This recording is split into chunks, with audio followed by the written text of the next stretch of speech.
across the UK, on DAB+, on your smart speaker, on your smart TV, and on your side. This is Talk.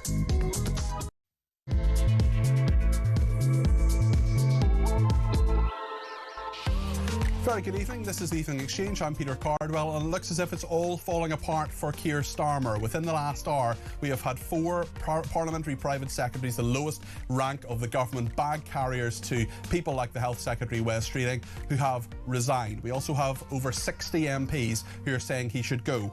The public as well thinks he should go. Only 29% of British people, according to a Snap poll today, want Keir Starmer to remain in post. What do you think? What should happen? Who should be the new leader of this country? Should Keir Starmer go tonight? What should he do? 0344 499 1000 is the number to call. You can text me 87222 with the word talk in your text. You can tweet me at talkTV, follow me at Peter Cardwell, or you can drop me a voice note. You can drop me a WhatsApp text message or give me a ring, all on the main number, 0344 499 1000. There's so much that's happening politically. We're going to keep you right up to date with what's happening in Westminster with top commentators who will bring us all the everything that's happening. It's minute by minute, really, at the moment. I'm keeping an update on all the different news sites and Twitter and all the MPs. They're speaking and news is happening right now, right this evening. So stay with us here on Talk on the Evening Exchange.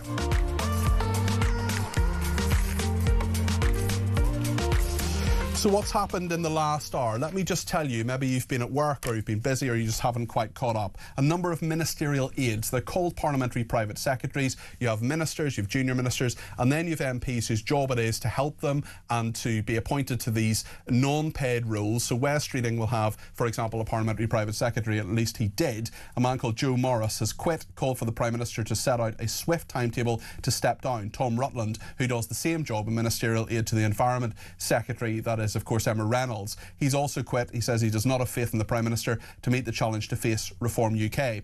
Sally Jameson, who is ministerial aide to Home Secretary Shabana Mahmood, has also called for Starmer to set a timetable to resign. And there's another woman, Naseba Khan, who does the same job, who was parliamentary private secretary at the Cabinet Office. She has called for new leadership so that we can rebuild trust and deliver the better future the British people voted for. Well, it was only this morning that Keir Starmer had his attempt anyway, with his speech in central London, to attempt to persuade people that he's actually the person to lead this country. I wonder what you think about that. 0344 499 1000. We're going to look at a couple of clips of what he said this morning that clearly have failed to persuade many dozens of MPs and many people in the country as well. Maybe you're one of them, and let me know what you think. Let's just have a couple of clips of what Keir Starmer said. He still maintains that he got the big political choices right. This is what he said this morning. The Labour case, that only Labour values and Labour policies can ensure our country not only weathers these storms, but emerges stronger and fairer. And the Labour case, that neither Nigel Farage nor Zach Polansky offers our country the serious progressive leadership that these times demand. Of course, like every government, we've made mistakes. But we got the big political choices right. Do you agree with him? Do you think we got the big political choices right? I think a lot of people would find that a pretty incredulous thing for the Prime Minister to say. He also said that he is the man to lead us and that there are some doubters, but he's the one who will bring us through the mess and indeed bring the Labour Party through the mess that they're in at the moment. This is what Keir Starmer said this morning. I know that people are frustrated by the state of Britain, frustrated by politics, and some people frustrated with me. I know I have my doubters, and I know I need to prove them wrong, and I will. Will he prove them wrong? Do you think he can prove the doubters wrong? What is your view on this? 0344 499 1000. Many thousands, millions of people voted for Reform UK in Scotland, Wales, and in the many council areas that Reform UK have won control of councils or are a lot stronger as a result. Keir Starmer spoke about Nigel Farage, the leader of Reform UK, this morning. This is what he said. I want to remind you what Nigel Farage said about Brexit. He said it would make us richer. Wrong. It made us poorer. He said it would reduce migration. Wrong. Migration went through the roof. He said it would make us more secure. Wrong again. It made us weaker. He took Britain for a ride because he's not just a grifter, he is a chancer. He is a chancer. Well, it's really interesting that a lot of people don't seem to have that view of Nigel Farage. He's done very, very well electorally, but that is certainly what the Keir Starmer thinks. A little bit earlier on, Rosie Duffield, who was a Labour MP, she's now an independent MP, spoke to Kevin O'Sullivan. This was her diagnosis of what was happening. He's just a strange person, and his personality, I don't know what he believes in. I don't know what his passion is. I don't know why he came into politics. And usually we've been on the backbenches for ages and ages. We've kind of made a footprint. We've said what we believed in. We've made impassioned speeches about things, and then we'll try and be Prime Minister. But he's a bit like a ghost in that sense. Rosie Duffield speaking a little bit earlier. Well, our commentators, Annunziata Rees-Mogg, who's head of communications of Popular Conservatism, and Andy Williams, the political commentator, are both with us. Andy, maybe I can start with you. Is this terminal for Keir Starmer, do you think? Yeah, absolutely. I mean, it's a matter of when, not if at this stage, when you have a coordinated series of resignations from parliamentary private secretaries. You know, most people listening to this won't necessarily know or care who these people are, but the point is they're really important ministerial aides. I've no doubt that some of their bosses will have given them the green light to resign. So, you know, he might hang on. And we saw actually Theresa May hang on for much longer than necessarily people expected her to, and the same with Boris Johnson. But one way or another, Keir Starmer's finished. We know that he doesn't have the support of a substantial number of Labour MPs, and it's not just the people who've come out publicly. Think about all of the people who haven't publicly been honest about their feelings. So it's a desperate situation. And the one thing I'd say is, I'm somebody who enthusiastically voted for Labour 2 years ago, and I stand by doing that. I don't think it was the wrong decision. I do think that where we're at, it was not inevitable that we would be in this position less than 2 years after the general election. It is the result of a series of policy missteps, communications missteps, and an overarching strategic failure. Annunziata, what do you think? I think it's got momentum that he can't now overcome. That once it's got this far and the PPSs have started going, there's nothing he can do to stop it. And the speech today didn't even really try to. It wasn't appealing to the British public. It was purely gazing at his own party, trying to secure his position, when what I think everyone needs to hear is how he would solve the crisis our country's in.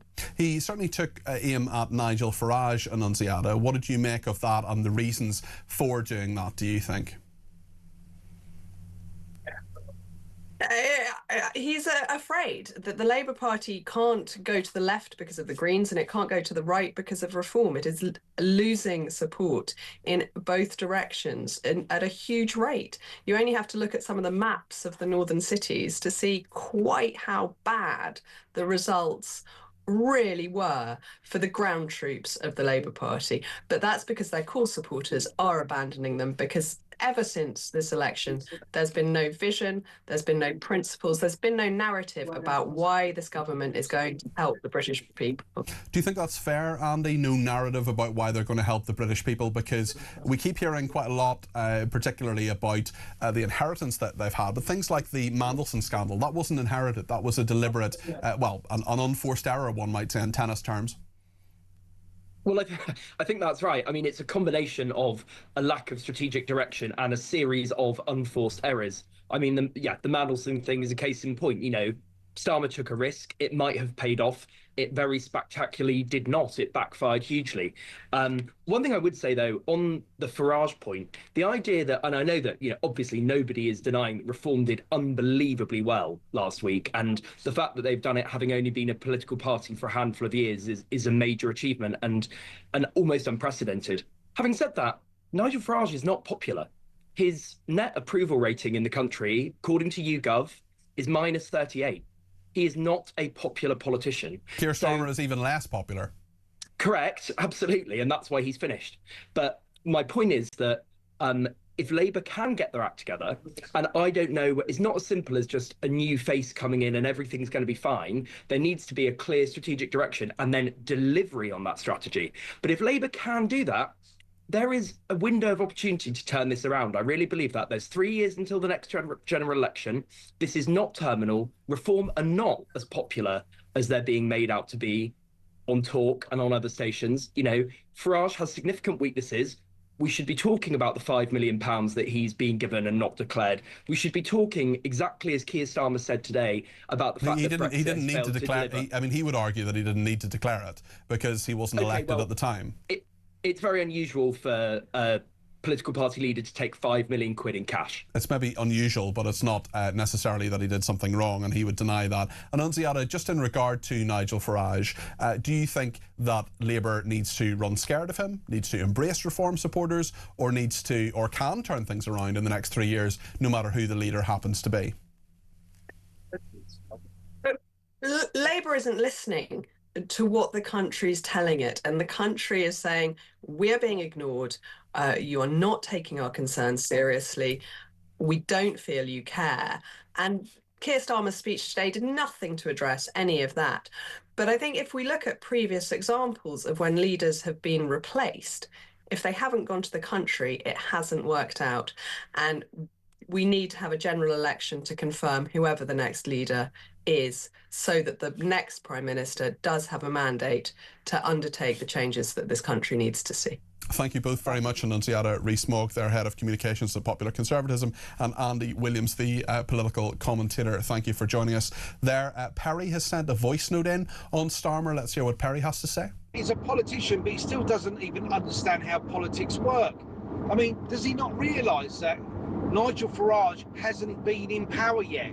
You can't blame Nigel Farage that Brexit hasn't worked out when he's had no control over getting a deal. He's had no foot in getting with the negotiations.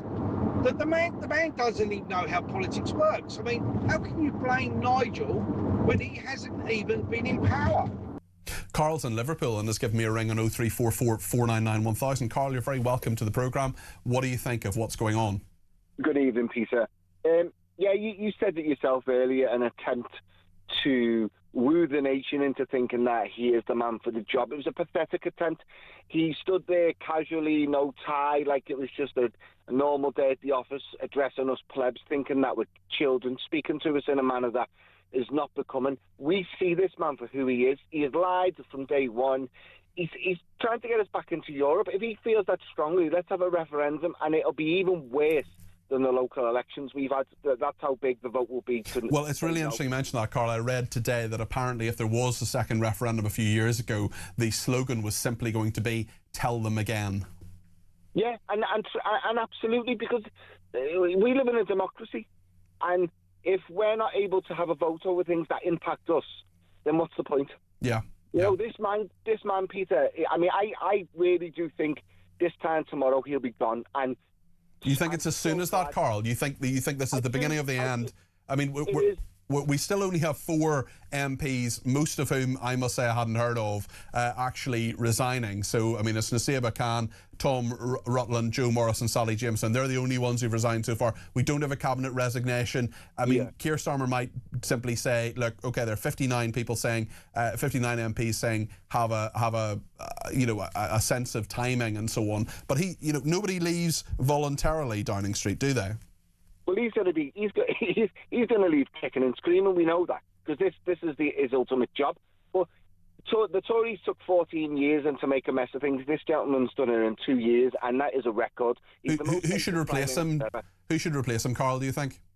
Well, whoever replaces him, Peter, is Ed Miliband, Angela Rayner, David Lammy. I mean, whoever we get. Who would you choose? Who would your choice be, Carl? Can I say none of them? You can. You're allowed to say that, Carl. Listen, thanks very much. Really appreciate that. Simon in Durham says, I'm not being funny, but Starmer's wife Victoria should plead with her stubborn husband to resign to save his own self-respect. Sometimes when you have messed up so royally like this, just admit it and move on. Ian in Eastleigh says, could Andy Burnham be party leader but not PM? If so, a general election could be the best option to get Andy Burnham voted in as an MP. Becca says, Downing Street is the new Green Mile, dead man walking. Stephen Millings in Belfast says, what a joyous day, watching at long last the Labour Party crumbling apart. Long live democracy. John's been in touch as well, says, we do not want Keir Starmer to go. He's the best of a bad bunch. He will leave us with a complete disaster. Angela Rayner will leave us as totally bankrupt with no way back. If Nigel Farage gets in, he will have a job too big. Every Labour government has left us broke. This one will leave us totally bankrupt. I remember the 3-day week, the IMF, we will have massive interest rates, currency devalued, job market invisible, people on the streets, riots. Please keep Keir Starmer, he's useless, but not as bad as the others, says John. And Sue says, Andy Williams was clutching at straws there. Despite Farage apparently being unpopular, his party had spectacular successes this week. That is the odd result for unpopular leader there. Listen, there's loads to talk about here. I want to talk about it with you. 0344 499 1000. One thing you can do, is a quick and easy thing to do, is send in voice notes, and I want to hear deals now before the break. Keir Starmer, should he go? Absolutely yes.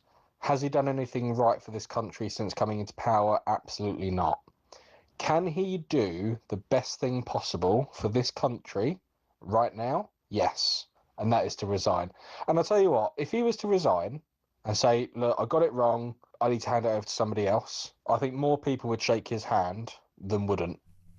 Deal, thank you for that. Keep your voice notes coming in. You know the number, 0344 499 1000. Starmer is clinging on right now. I'm going to talk to one of our debate desk panellists who happens to have been in the thick of it when all of this was happening with the Conservatives as well. So Tom Skinner will join us for the first time on the debate desk, not the guy from The Apprentice, someone else who's a former special advisor. We'll also have a left-wing commentator as well talking to us. Whatever you want to talk about, however you think this is going, whatever you think Keir Starmer should do, whoever you think should replace him, let me know. 0344 499 1000. Stay with us.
Across the UK, on DAB+, on your smart speaker, on your smart TV, and on your side.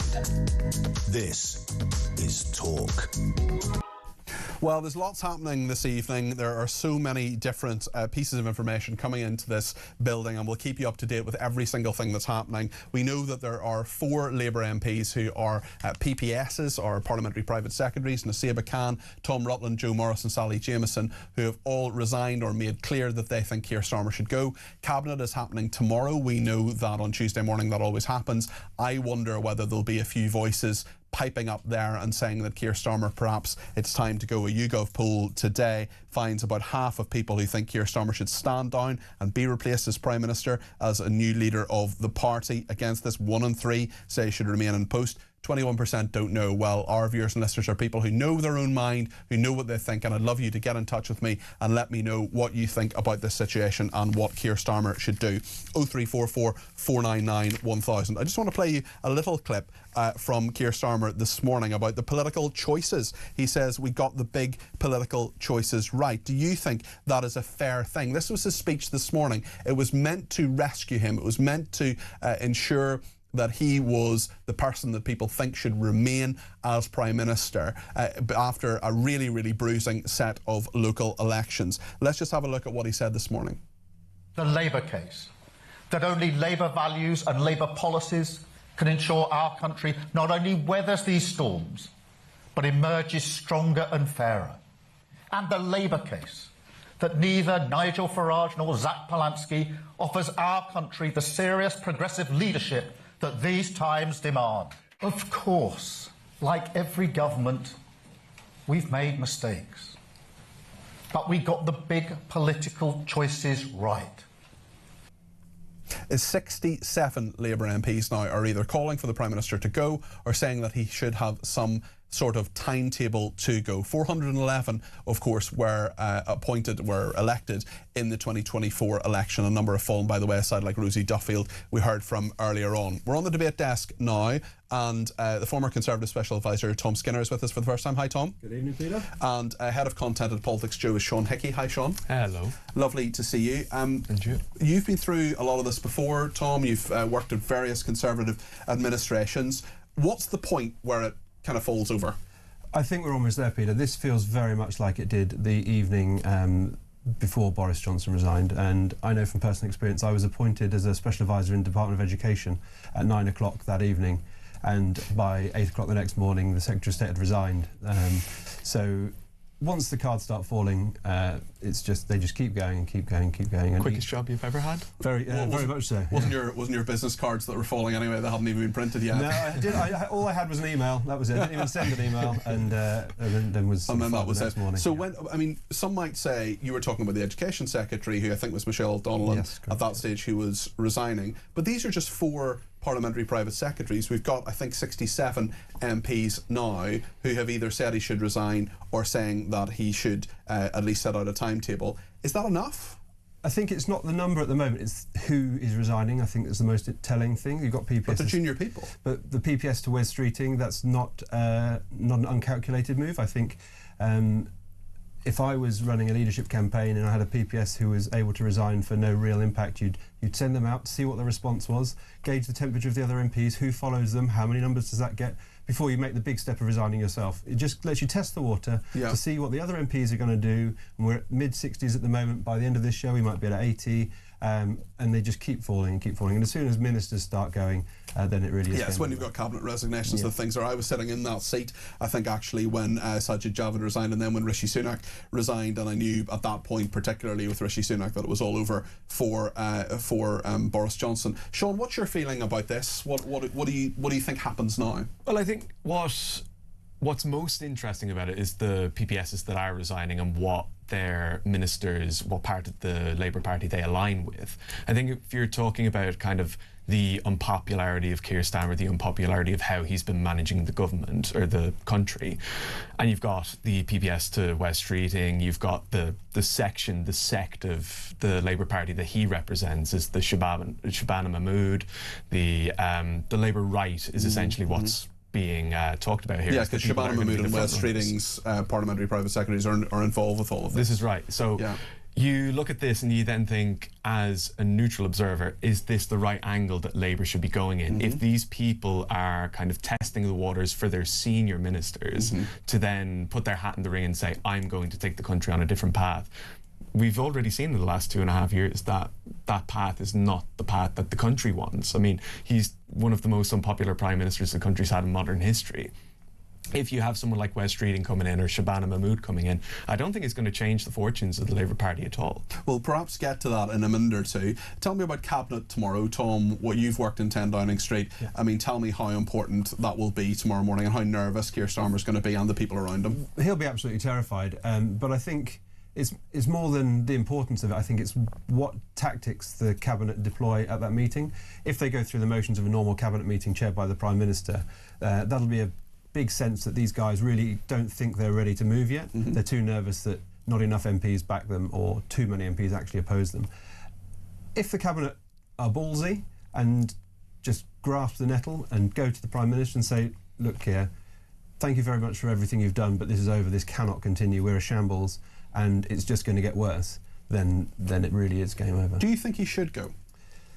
If I was him, I would want to stick it out for as long as possible, but I think he's past the point where that's a viable option now. I think when you've got this many MPs, you've got almost 20% of his MPs asking him to go. I think it's totally ungovernable. There's just a discussion now. No one credible, apart from seemingly the Prime Minister, thinks he's going to be around for very long. He said yesterday that he wanted to be there for 10 years. Yeah. If he's not resigned or set out the timetable of resignation within the next 10 days, I would be absolutely staggered. There is a conversation within that as well, I think, where you've got there's a fair amount of backbenchers in the Labour Party that are saying a leadership election is not what we need at the moment. We do need, I think Keir Starmer did have the opportunity this morning to put out some radical change to say, I'm aware of the unpopularity of the party through the local elections and through last year's local elections as well, Gorton and Denton as well. But if you were to turn around to the Labour Party as it is now and say, OK, what is our direction for the next half of this government, I don't think many people would be able to give you a reason that they'd be able to take the keys of 10 Downing Street and say, I'm going to put us on a different path. I'm going to win us the next election. Because, I mean, you're fighting on your left flank with the Green Party, you're fighting on your right flank with the Reform Party, but also within the left of the Labour Party and the right of the Labour Party, where a neutral observer might look at Keir Starmer and says, he doesn't stand for anything, but he's not taking any of the decisions that either side of his own party are taking or wanting him to take. So I'm not sure whether it's a conversation. It's certainly a conversation that he doesn't have much longer left, but who's going to change the course of the Labour Party is a far different question. But I think that's the thing that's holding back all the leadership hopefuls. They're obviously very ambitious and want to go, but they know themselves that if they take over now, they'll be in exactly the same position because none of them set out a credible plan for the country. We're also in a position, as Deborah points out, with her message here, says, I wouldn't be shocked if Starmer calls a general election purely out of spite now his party is turning him. Forget a King's Speech, we're far more likely to get a Sunak-style snap election. I disagree with that, Deborah, but it's a fair point to make, and it is something that will be in the ether at the moment. But the King's Speech is an interesting one. We've got, 2 days' time. We've got the King coming to Parliament, setting out what Keir Starmer's government wants to do for the next section, the next, what's the word I'm looking for? The next session, thank you, of Parliament. I mean, that is totally undermined if you have a Prime Minister who is not in a strong position, and you have the sovereign who's meant to be politically neutral and simply say my government will do this, that and the other. At the same time, you've so much behind the scenes, and maybe you can give us some insight into this, Tom, of getting everything in the King's Speech and getting all that together and making sure those bills have support. That is something that is now completely, at least up in the air to some degree. Yeah, those bills would have been agreed a long time ago, and the King's Speech will have been written for a long time now. But I think Buckingham Palace will definitely be making it clear to Downing Street that they're putting the King in a very, very difficult position, because he's going to go to Parliament on Wednesday, read out the King's Speech, which, as we all know, is the government's programme for the next session of Parliament.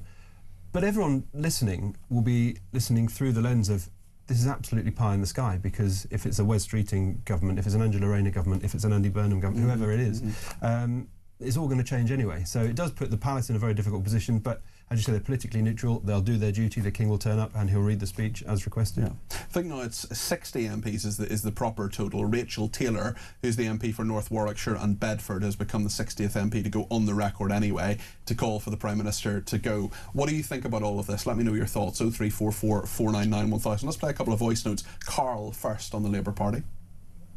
Say what's wrong with this government. From day one, all they've done is basically bringing policies that the British public hated. Seems to be everything they do. What sort of government opens a way for veterans to be prosecuted or takes away money from pensioners? Winter fuel allowance straight away. Gives away our foreign lands in the Chagos. Allows 16-year-olds to vote. They seem to basically just want to bring in everything that would actually bring down the Labour government. I don't understand it. I've never understood it. It's as though they don't want to win the next election. It's very, very odd. Thank you for that, Carl. Let's hear what Ian has to say. I think Starmer will be gone tomorrow night, but at the end of the day, if they've got 60 Labour MPs that don't want him, finding another 20 is not going to be a difficult task. They'll come forward.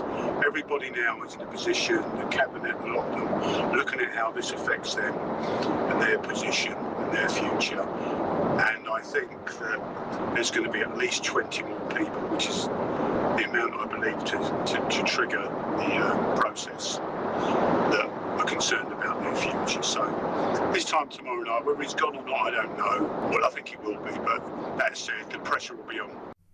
Thank you for that, Ian. Yeah, it's 81 is the kind of magic number, but they've all got to coalesce around one person, so it's not just about saying that he should go, it's about saying that they then, on the record, support someone else. Plenty more to discuss on this. If you want to get your voice on the air, 0344 499 1000. I think we'll take a call in a second, actually, on the debate desk with Sean and Tom, so stay with us here on Talk.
Across the UK, on DAB+, on your smart speaker, on your smart TV, and on your side.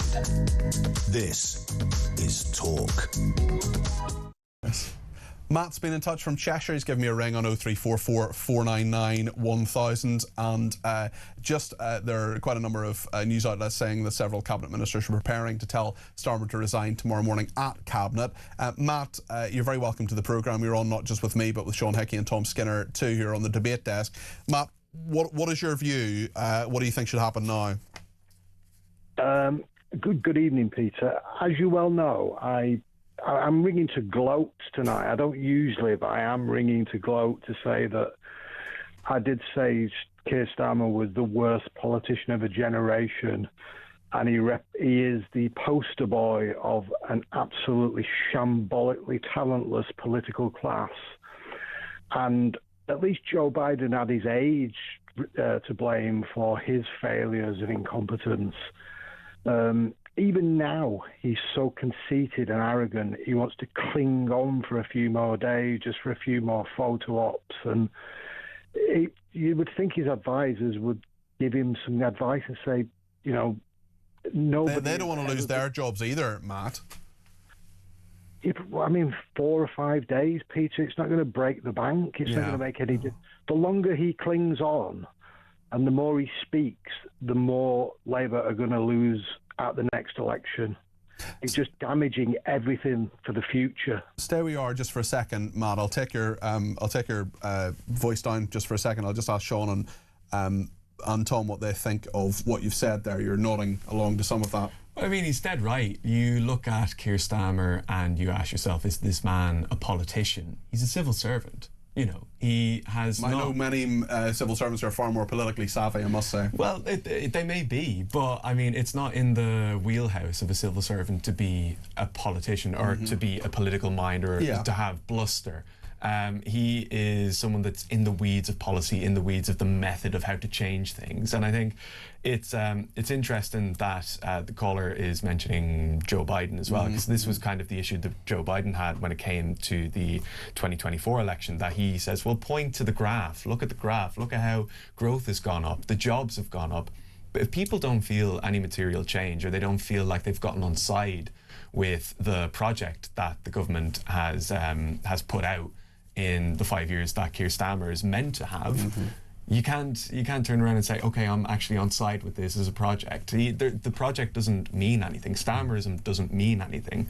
And you're seeing, he made a virtue of it. He said there's no such thing as Starmerism. That was his big. Well, precisely. I mean, he surrounded himself with surrounded himself with yes men. Any civil servant that's turned around and had a contrary view or a difference of opinion with him, he's gotten rid of them. Anybody in the party that had a contrary view, he's gotten rid of them, thinking of the two-child benefit cap or the winter fuel allowance. He's been ruthless in trying to get people on his side, but also claiming that there is no ideology behind what he's doing. I think, you're absolutely right. He's ruthless but rubbish. I think that's the bottom line. And on the advisor point, Peter, you're absolutely right. The problem when you get into this sort of bunker is everyone fears they're going to lose their job. So it takes a very brave advisor to actually go to the Prime Minister and say, the game is up. And actually at that point, that's why it needs the Cabinet, because a lot of them will either become the Prime Minister or know they're going to get a job in the government. But for advisors, it is very difficult, because it's an absolute privilege to work in Number 10, and to think you're going to go and give the advice that ends your career in Downing Street is a very difficult thing to do. But it may well be the right thing to do. Matt, what do you think of what Sean and Tom have said there? Absolutely spot on. I mean, it takes a special kind of person to make every single side of the political spectrum hate you simultaneously. And when I say hate, I wanted to say dislike, but there is just a general palpable hate. And just one more thing, Peter. They came in on the Ming Vase strategy. You know, we'll just tiptoe into Downing Street. And in 14 years, the only thing they had on the back of a postage stamp was bringing back Sure Start centres. Don't forget the breakfast clubs. Don't forget the breakfast clubs. Sorry, free school dinners, breakfast clubs, and Sure Start centres. Yeah, you know, and that was about it. I mean, the thing is that Gordon Brown's back as well, of course. Gordon Brown's back as well. Just sell more gold. Labour gold, not New Labour, Labour gold. I can't believe it's not Labour.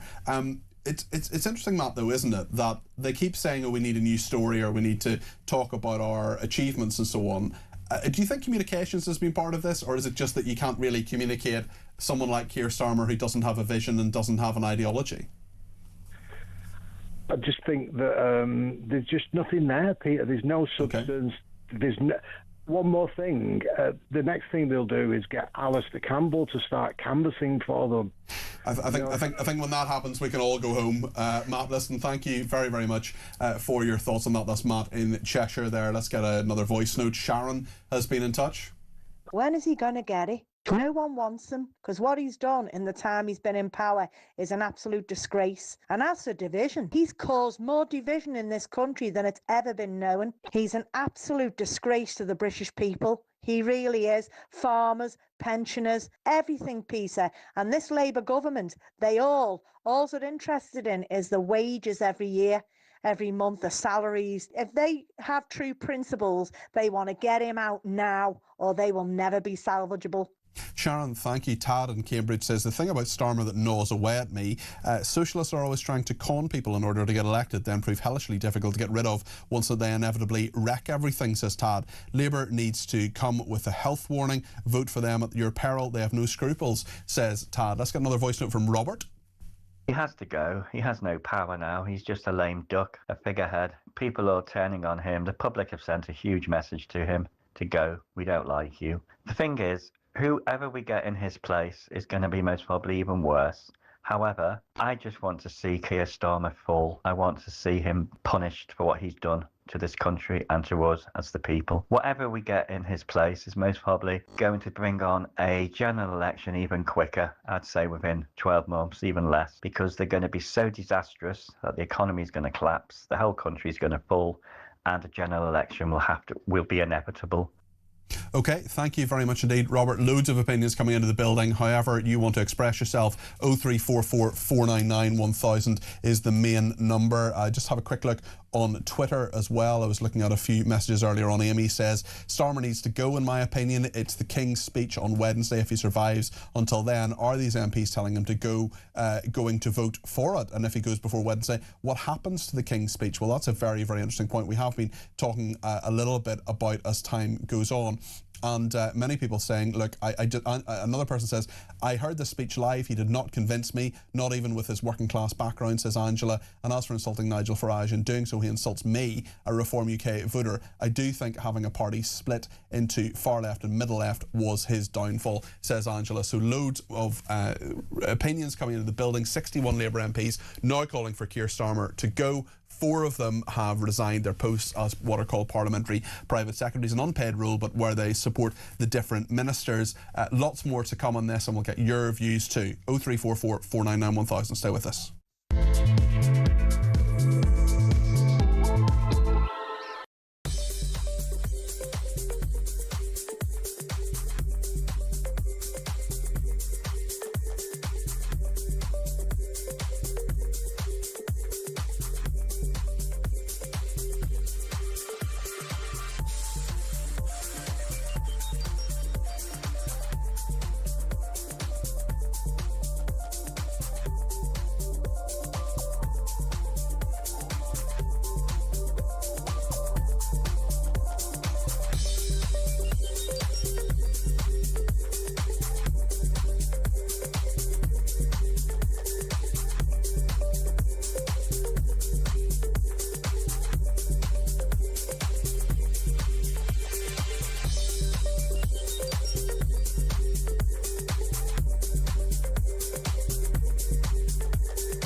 Breaking news this morning revealed that under the Terrorist Act, 242 people were arrested in the year to June of this year. That's something you can indulge in as to all the people who aren't going to prison because, well, there's no prison spaces. So this is a talk exclusive we've been looking at.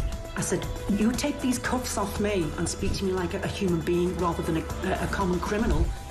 You're just left wondering, does these people who lead us actually hate Britain? Yeah. Do they not love our country and everything that we've stood for?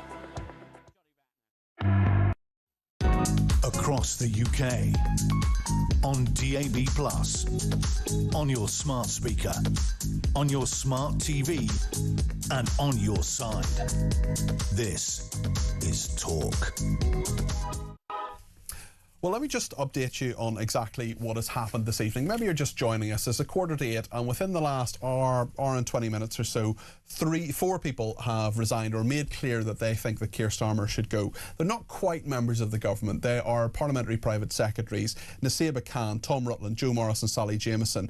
One to Shabana Mahmood, a sort of ministerial bag carrier of Shabana Mahmood. Joe Morris to Wes Streeting, for example, and Sally Jameson to the Environment Secretary, Emma Reynolds. So these are people who are very close to powerful people. Tomorrow is Cabinet, and that's going to be a difficult meeting for Keir Starmer. Many news outlets saying that several Cabinet members are preparing to tell Keir Starmer that it's time to go. He hasn't even been Prime Minister for 2 years. Let's hear a voice note from Elisa on what she thinks about Starmer.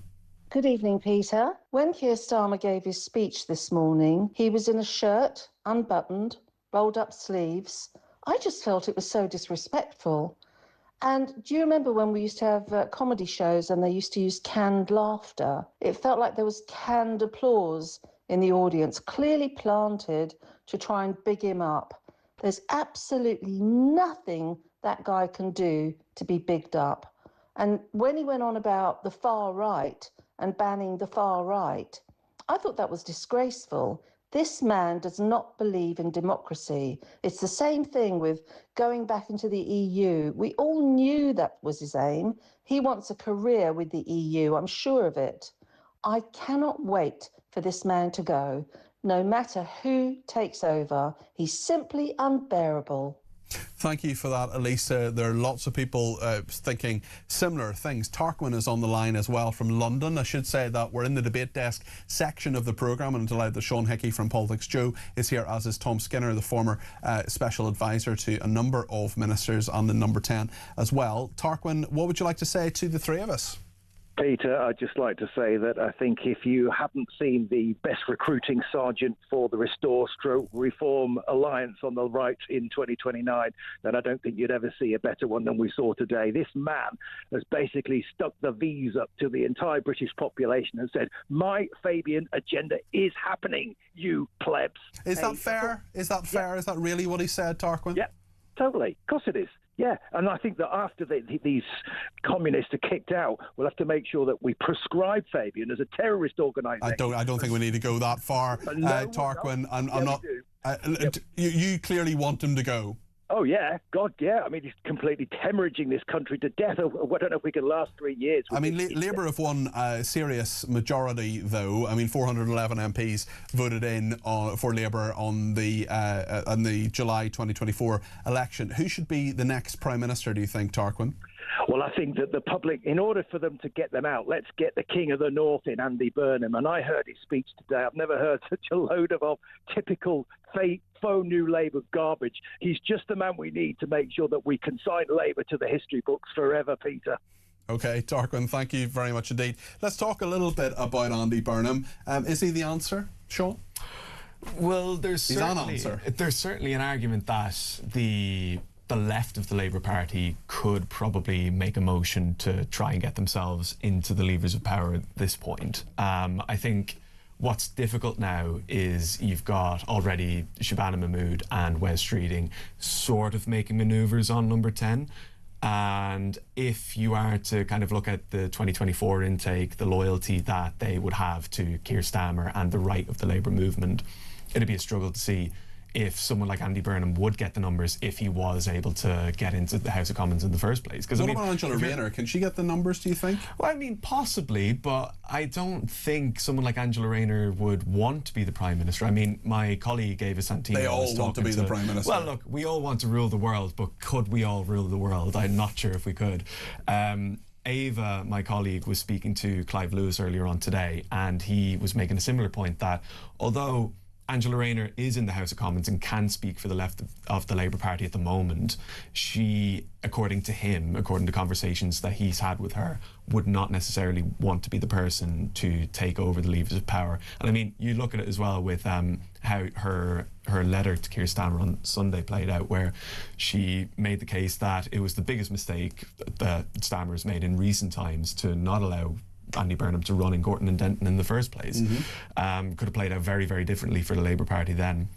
And so if it's a conversation of Angela Rayner or Wes Streeting, I think the left of the Labour Party would always take Angela Rayner, but I think a best option would be for someone like Andy Burnham to come in. But then comes the question of who's going to give up their seat to let him in. Who's going to give up their seat? And actually, is there any such thing as a Labour safe seat at the moment? You saw what happened in the local elections. Manchester absolutely decimated in the sort of King Andy of the North's territory. You'd be pretty brave to give up your seat on the promise of a peerage, presumably, that a guy's going to give you if he doesn't get elected. Then there's by-elections that you're probably going to lose. Then you've got a Manchester mayoral election that you'll probably lose.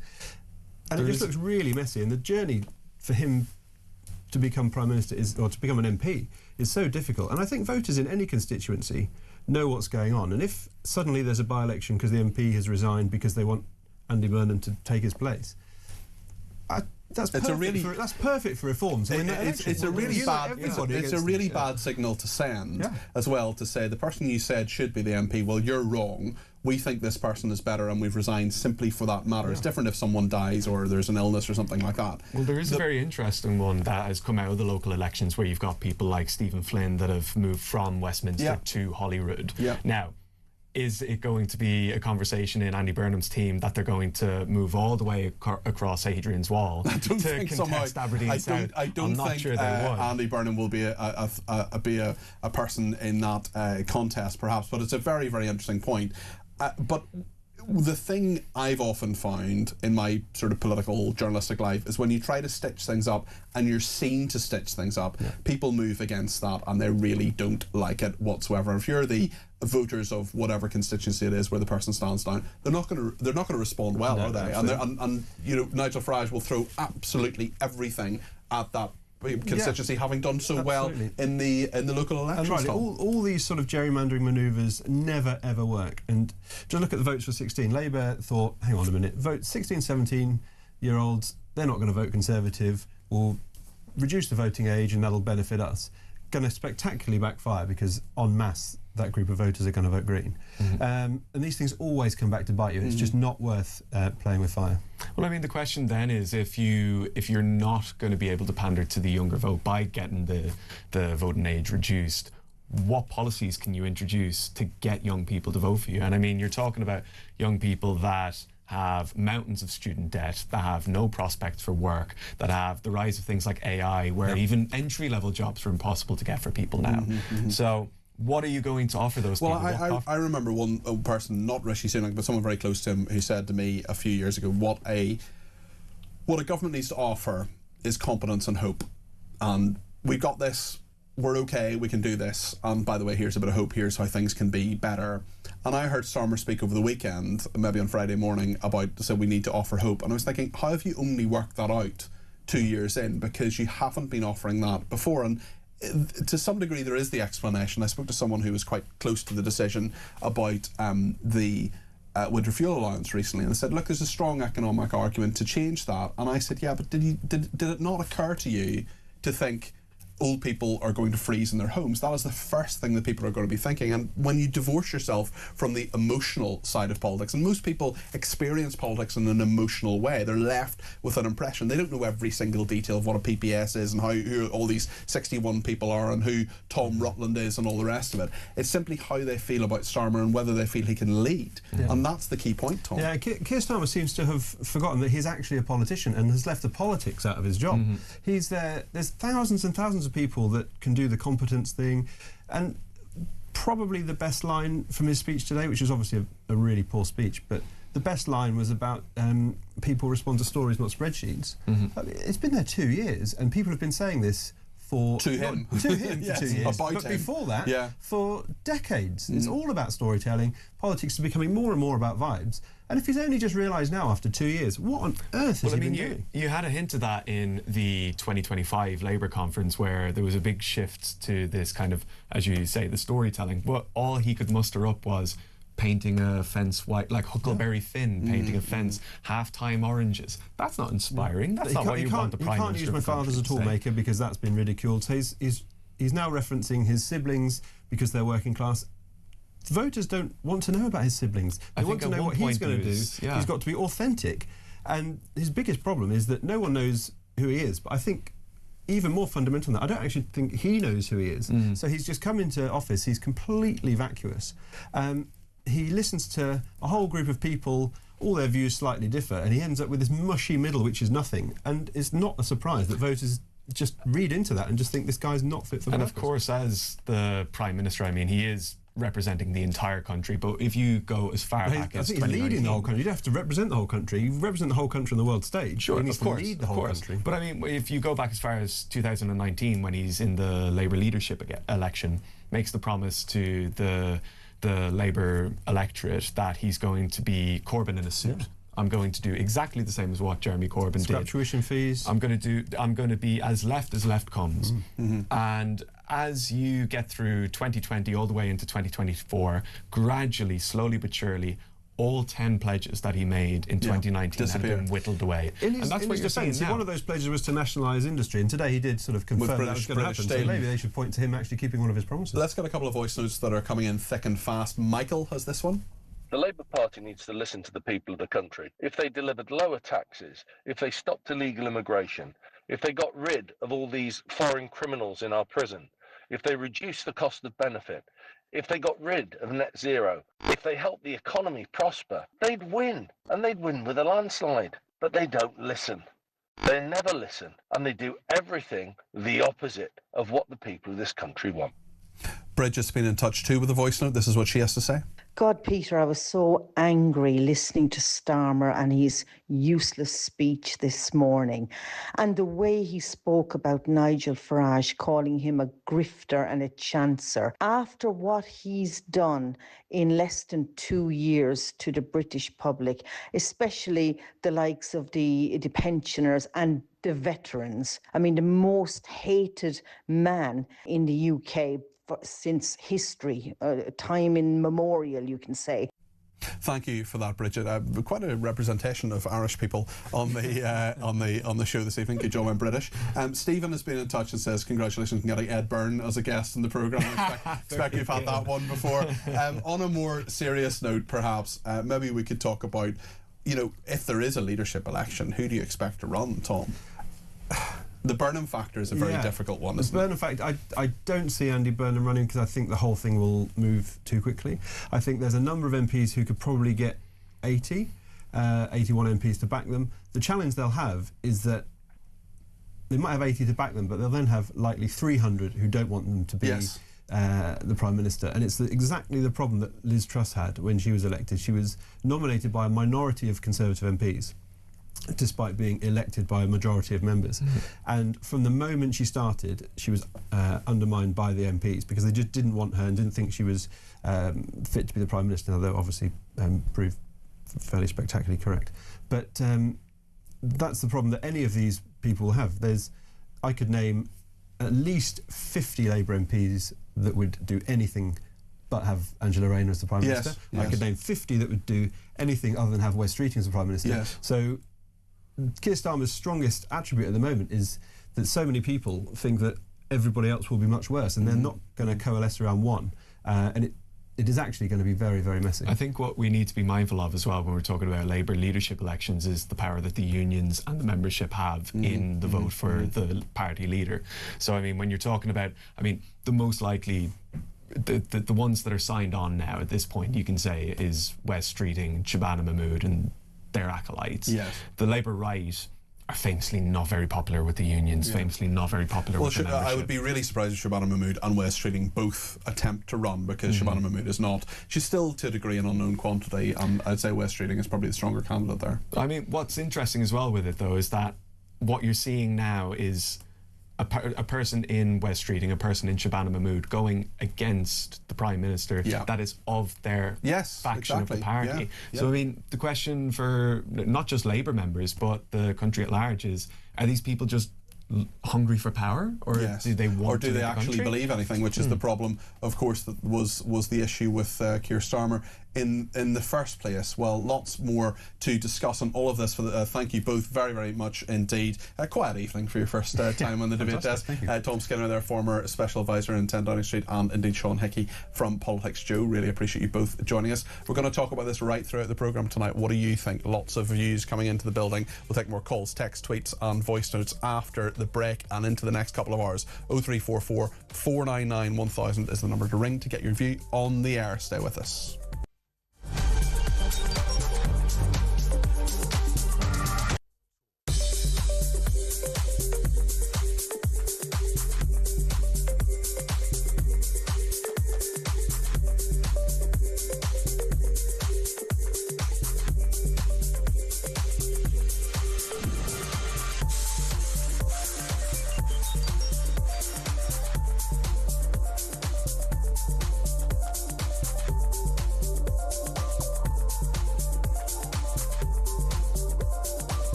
across the UK, on DAB+, on your smart speaker, on your smart TV, and on your side. This is Talk.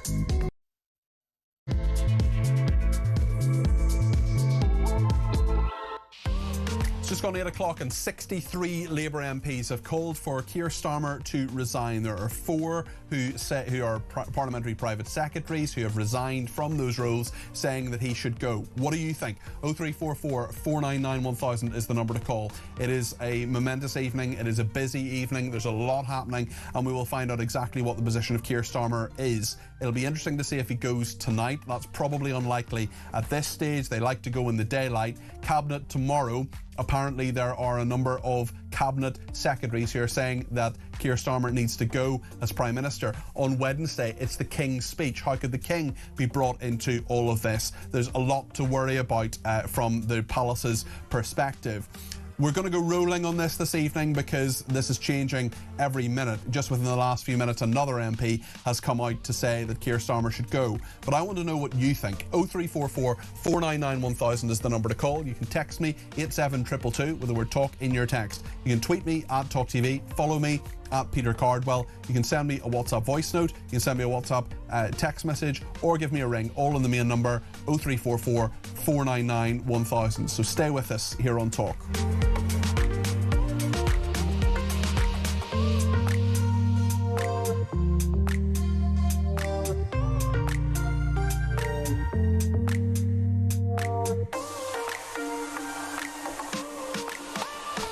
Lots of people getting in touch. Joanna in Salisbury says, hi Cardi P, I've always thought Starmer knows exactly what he's doing, the same as Hermer. Starmer only has one direction and everything is going to be sacrificed on the altar of the EU, in Joanna's opinion. He wants his next job there. You saw his panic when we voted to leave, so he cut him off at the knees and he couldn't stop it. Hermer wants to destroy the UK inch by inch, she says, talking to the Attorney General, her opinion on that. Watch out before it gets to 81 members. Starmer will have the car ready to go to the King to call an election. He won't go quietly. Well, it's interesting, the current total, depending on who you believe, different people say different things, but when it comes to the Prime Minister, it looks as if it's about 63 at the moment. It'll be interesting to see what happens, but clearly where we are at the moment, those 63 people don't all think the same thing. They're not all backing one particular person to be a challenger to Keir Starmer. If it gets to 81, as Joanna intimates there, that will be serious, but they're not all saying the same thing, so it is different. Mark in Selby says, so it's Labour's first female Prime Minister then, Catherine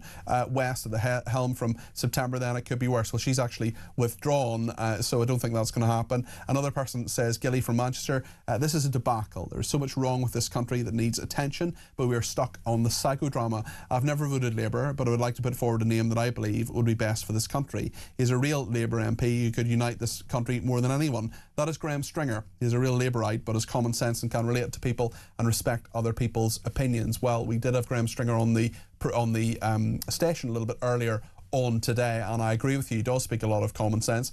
Ian has also been in touch and says, hi Peter, if Starmer goes, will the despicable Hermer go with him? By the way, I'm an Oldham. Burnham is certainly not my king, certainly not the King of the North, from Ian's perspective anyway. Lots to discuss on all of that, and Philip Kisley, Senior Fellow at the New Culture Forum, joins me now. Philip, good evening. Wow, Peter, hello, what a day, eh? Exactly. Where do you think we are right now, and what do you think happens next? I think we're in absolute chaos, and I've got no idea what happens next. Okay, thanks, Philip. Good to talk to you. Yeah, I'm well, like you. I'm obsessed with it. I'm watching the numbers. I mean, I've seen what 64, 65. I've seen 67 in the Daily Telegraph now. So I think the numbers are just going up and up and up. Like you say, they're not all saying the same thing, but they all want rid of Starmer. The whole country wants rid of Starmer, and yet he's still staying there. It almost feels as though we're going to have to physically remove him at some stage from 10 Downing Street. It just feels like it's worrying, actually, because we are in this total chaos, but also the country is in chaos as well. You know, this is happening because of open borders, because of a huge crime wave, because of mass immigration, because of a welfare bill that is just completely out of control, because of Islamism, because of anti-Semitism. All of this stuff feeds into it, and I have this terrible sense of foreboding. All right, there's a sense of, my God, it's drama, it's excitement. What's going to happen? Who's going to be there tomorrow? But behind all of that stuff, and I'm sure I'm speaking for a lot of people here, I have this very dark sense of foreboding that the future is only going to be worse. And this is, sorry, just to finish the point, Peter, I know I'm going on here, but take your time. Take your time. People do not want, they have roundly rejected Labour, the Labour Party, the Labour ethos, all of that theory, that identity politics.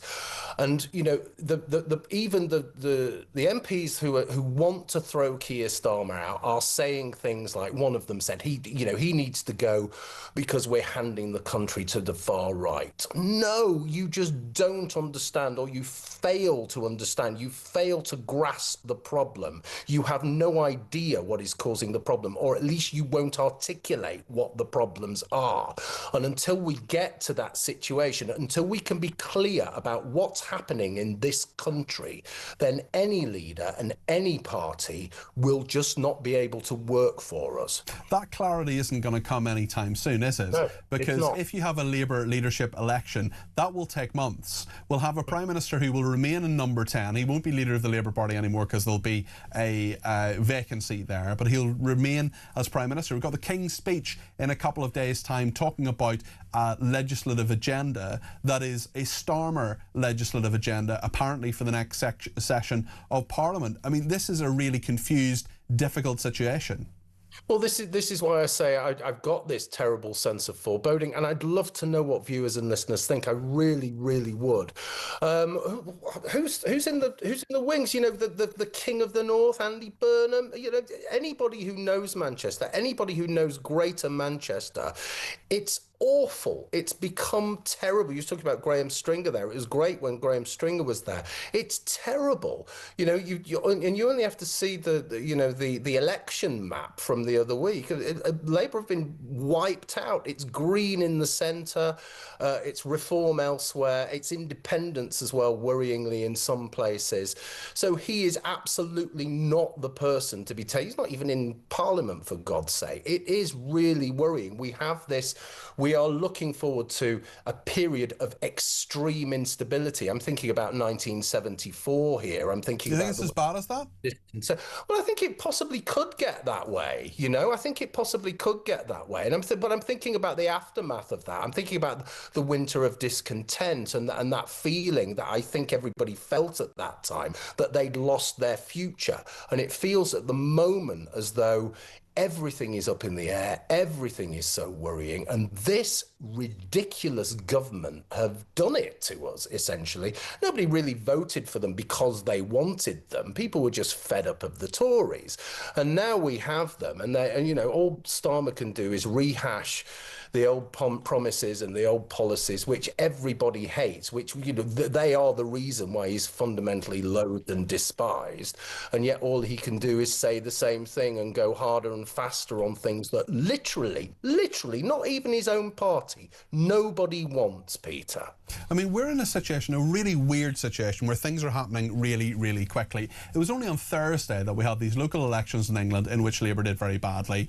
Similarly in Wales, where they're no longer in power and had been for over a quarter of a century. Scotland, they're down to 7 members of the Scottish Parliament, the same as the Conservatives, and the SNP have done very, very well. Then we had this weird weekend. Then we had the speech this morning that seems a very, very long time ago, where Keir Starmer bizarrely said that he got the big political calls right. I actually just want to have a look at that clip again of Keir Starmer talking about getting the big political decisions right, the big political calls. He always says that. This is something he says, and I think it's quite hard to actually give credibility to it. But just, I mean, this only happened this morning. It seems like a lifetime ago. Let's have a look at this. The Labour case, that only Labour values and Labour policies can ensure our country not only weathers these storms, but emerges stronger and fairer. And the Labour case, that neither Nigel Farage nor Zach Polansky offers our country the serious progressive leadership that these times demand. Of course, like every government, we've made mistakes. But we got the big political choices right.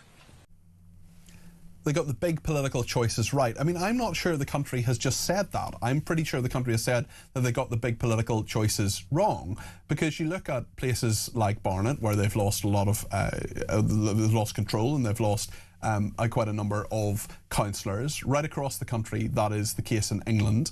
Not everywhere was therefore up for election, not every council. But you look at a much stronger Reform UK, a much stronger Green Party, Kemi Badenoch as well, who seems to think that the Conservatives did well on Thursday despite losing nearly 600 councillors, which I find utterly bizarre as well. But the only story that anybody will be talking about in the next day or two is Keir Starmer's future, Philip. Yeah, it just feels as though just watching that, then you feel you're in like some kind of bizarre surrealist film or something, which has no relation, bears no relation to reality, or it's some kind of madness being played out. How can you say that you got the big calls right when you've just been obliterated in the local elections? How can you say that when you're standing up in front of, you know, the handful of people who still support you in the country, in your, you know, in your performatively with your tie off and your jacket off and your sleeves rolled up because somebody's told you to do that, because you need to perform, you know, coming back, you need to perform being serious because you probably don't know how to do it yourself. How can you say that? It does feel like we're locked in this Groundhog Day insanity, doesn't it? And you know, it feels as though the sooner we get out of this, the sooner we can settle down and calm down. I mean, it's so ironic, isn't it? Because everybody said when this lot of clowns were voted in, oh, the peace, oh, the calm, oh, the grown-ups have just entered the building. Now we are in this situation where, you know, it is dangerous. I mean, there are other things going on. We possibly will face civil unrest because the country is at odds. He was talking about people who sow division. This Labour government have sown more division than any other single government I know. And it's interesting how people are abandoning. I was talking to a sort of very informed nerd this morning who looks at polling, who was looking at who has abandoned Labour and who feels abandoned by Labour. They call them the working class, people who are working class who actually go out to work. Of course, there are many people who don't and are on welfare or whatever. And the point is that the working class are the people that feel particularly aggrieved by Labour. We're talking about the Red Wall. We're talking about people in, not in big cities, for example. People who really feel that Keir Starmer hasn't got their back and isn't in a position to represent them. And that is what these local elections, amongst many other things, have told us and shown us. Well, I think, Peter, that's been the story for quite a few years now. I think real working people realise that the Labour Party turned their back on them a long, long time ago.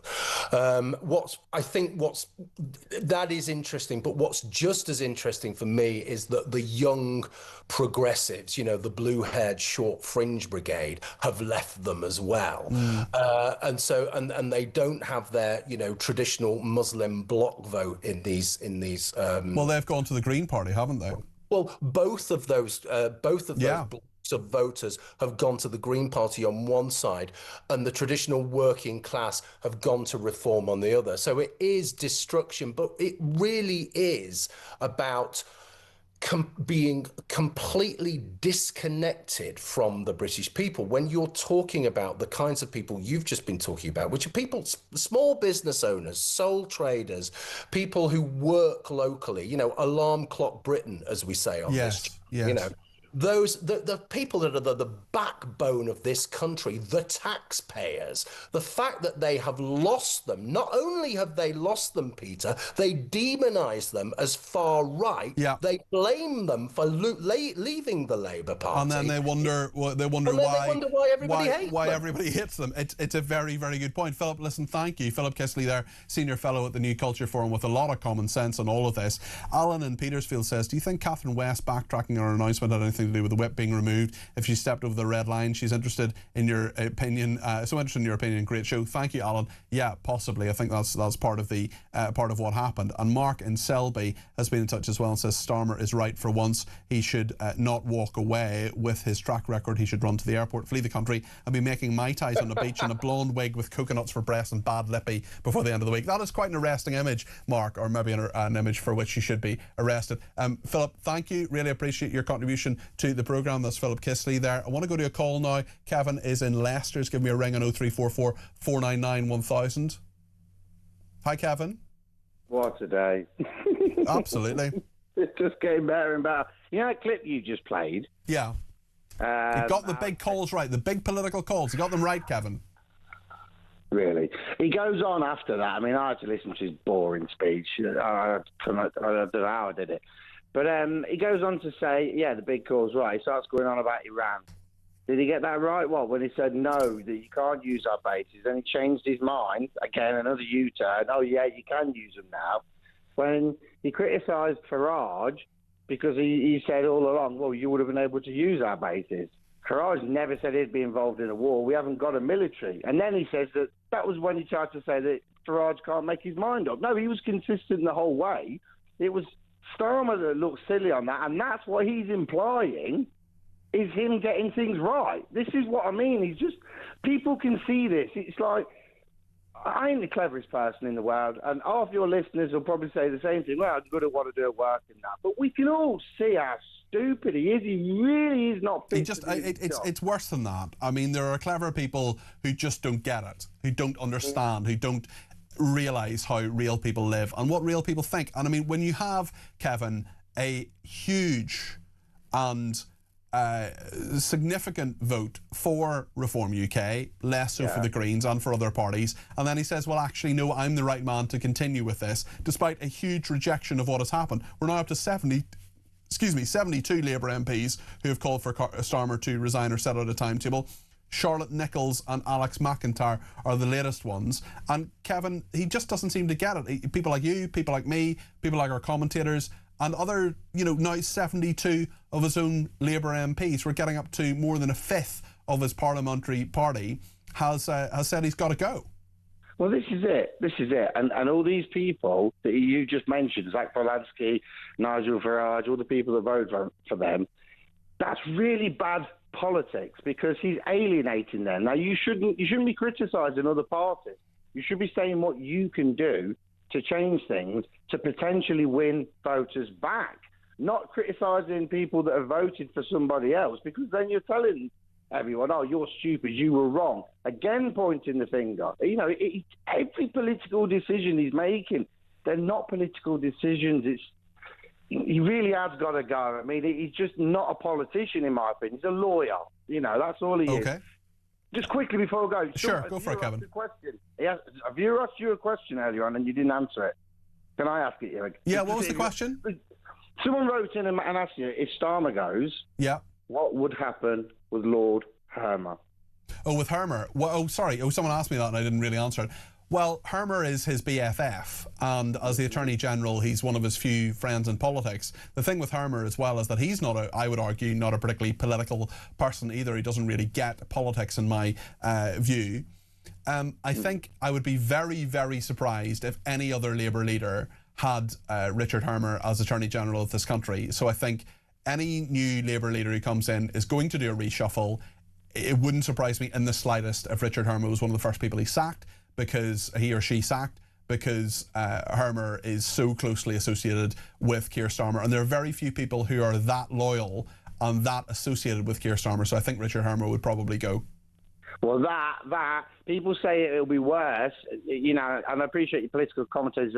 Probably is right. People say it'll be worse if they go further to the left. I'm sorry, I disagree.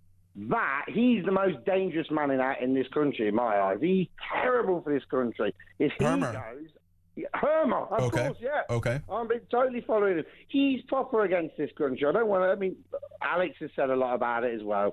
And he really worries me. I think I agree with you. I don't think he's necessarily the most dangerous person in the country, but certainly in politics, I think he's done a lot of things that I very, very strongly disagree with and think are wrong for this nation. I would be surprised if he says as Attorney General. Kevin, listen, thanks. Really interesting to talk to you there. And after the break, we're going to speak to Labour Party activist Kai Wilshaw. He's going to give his view on that. But let me read out a few of your messages. Leslie says, I'm not a vindictive person, but I want to see Starmer with his tail between his legs and tripping up as he goes from number 10. Clive Marshall from Longfield says, I suppose it'll all be over when Big Sam Allardyce arrives to manage until the end of the season. Even I know the answer to that one, or what that references. Melanie in Staffordshire says, well, this is the first seeing Philip Kisely lost for words. I never thought I would see the day. Speechless. That was funny. As Mr. Kisely said, though, until we are clear about the needs of the country, no leader will work for us. The whole political situation is a nightmare. And thank you to everybody else who has been in touch. Plenty to discuss. As I say, we'll speak to Kai Wilshaw in just a second. I want to hear your views too. 0344 499 1000. 72 MPs in the Labour Party calling for Starmer to go. Stay with us.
across the UK, on DAB+, on your smart speaker, on your smart TV, and on your side. This is Talk. Well, thank you to everybody who has been in touch. We'll be speaking to the Labour MP Bill Esterson in about 20 minutes' time. There's lots more to discuss in the meantime. Kai Wilshaw is a Labour Party activist who spent a lot of time campaigning in Wales, his native country, and he is with us now. Kai, thanks for joining us on the programme. You saw up close what happened in Wales. We spoke the other day on this. I think it was Friday night that we spoke. Are you surprised at how things are moving now? Not at all. I spoke to a few PPSs back earlier in the year who said, look, I don't think the cabinet are ready to move. And so it might well be that backbenchers, as we've seen today, and then those with, some might say, minor positions in the government, unpaid, of course, as aides to ministers, but that they might be the first ones to move. But also what I heard over the weekend since we last spoke is quite a few ministers even saying, I'm really worried about my own position in the general election. And that's a direct result, of course, of the results that we saw on Friday and then into Saturday. Many MPs looking at their own seats and seeing either Greens or Reform, or sometimes both, gaining ground, and thinking we've only got a very short 3 years left, and every reset we've been promised hasn't delivered any material change on the doorstep. So none of this really surprises me. And as we spoke about before, Keir Starmer himself individually is uniquely toxic, and that's what MPs have been hearing for months on the doorstep. What should happen now? Well, I think the hope is that tomorrow at Cabinet, ministers go to Keir Starmer and say, well, look, the jig's up. And I think that's what I think should happen. It's simply unacceptable to keep going when you've lost 25% of your backbenchers and lost their support. Many others, I'm sure, quietly supporting that move against him or just waiting, biding their time. There's still plenty of hours in the evening left to go. We'll see where we are at midnight. But Keir Starmer should set out some timetable. Now, that word timetable is the critical one, isn't it? Because many of the MPs who are coming out, who are from the so-called soft left in the last few days, were specifically calling for a timetable which might allow then Andy Burnham to enter Parliament by the time the leadership contest is called. Now, that's if Keir Starmer does indeed decide to go, and that's what the Cabinet wishes him to do, then it will sort of be in his gift, won't it, as to whether the timetable is a quick one that benefits those already in Parliament, like Wes Streeting, or if there's a bit longer to go, in which case maybe there is a path for Andy Burnham, as many of the soft left want. Do you feel sorry for Keir Starmer? I do feel quite sorry for him. Lots of the activity over the weekend and the, bringing in of Gordon Brown and Harriet Harman, they feel like the actions of a man who's desperately grasping for one last attempt at clinging on to power. And I think there was a lot of hope imbued in Keir Starmer. I feel sorry, more than I do for Keir Starmer, I feel sorry for all those people, not just MPs, but principally voters, who really felt that hope in 2024. And I think they really believed it, lots of us did, really believed that something might change. And perhaps Keir Starmer believed that himself. I certainly hope so. Kai, listen, thank you. That is Kai Wilshaw there, Labour Party activist in Wales. Really appreciate you joining us. I think the number's now 73. Ben Goldsborough has joined that list, as has Mary Kelly Foy. Quite a number of Labour MPs were into about a quarter of the Labour Party calling for him to go, and that is just going up and up with every few minutes. I want to get a quick call from Graham in Hertfordshire now. Graham, it seems a long time since that speech this morning, doesn't it? Do you know what? The British people have had enough. It doesn't matter whether you're Labour, Conservative, you can't believe a word that comes out of this man's mouth. That speech this morning, well, he says, I'm going to do this. We want to see change. We voted 2 years ago for change.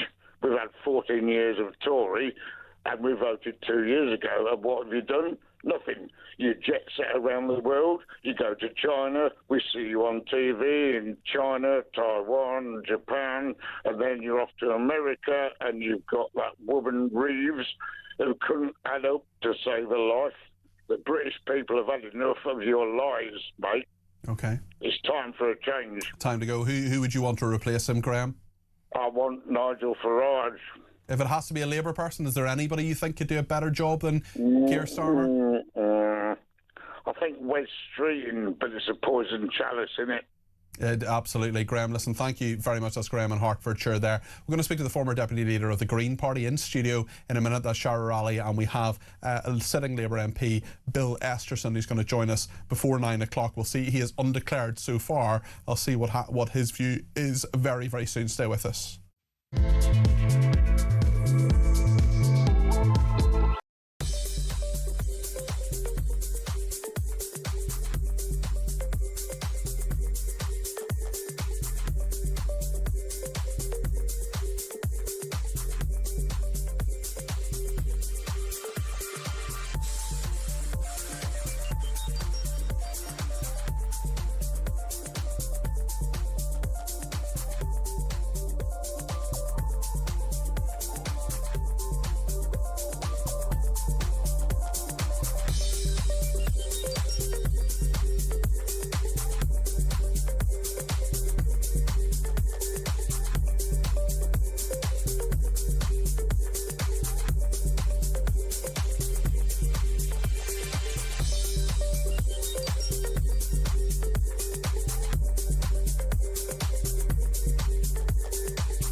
Across the UK, on DAB+, on your smart speaker, on your smart TV, and on your side. This is Talk.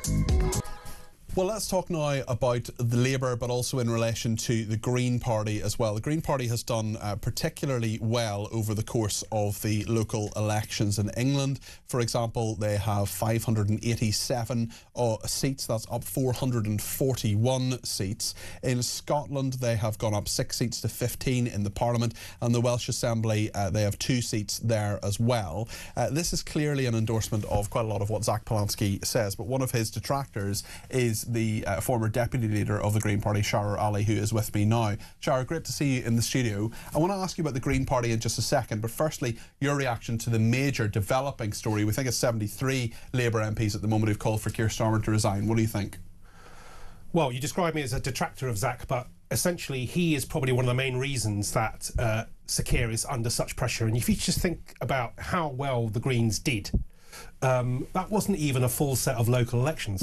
Had they been, probably we would have lost majority of Labour councils. It would have just been the same trajectory. Yeah, and I guess Labour lost 1,500, could have been a lot more. That's not every, as you correctly say, it's not every English local council. Yes, I mean, I'm critical, highly critical of the direction that Polanski's taken the party in, particularly with respect to overtures and sympathies with political Islam, and we may say more about that later. And I agree, I agree with you on that, but his strategy is working, isn't it? Yes, it is, and essentially it's much easier, obviously, to carp from the sidelines in opposition, which is what he's in, but he has very effectively branded himself as a strong, some might say, far-left opposition to Labour, and they are in a very rock and hard place territory. Whether they say something on immigration, it's not going to be satisfy a lot of Polanski's core voters now, and they're talking about open door migration, which is a nonsense in any event.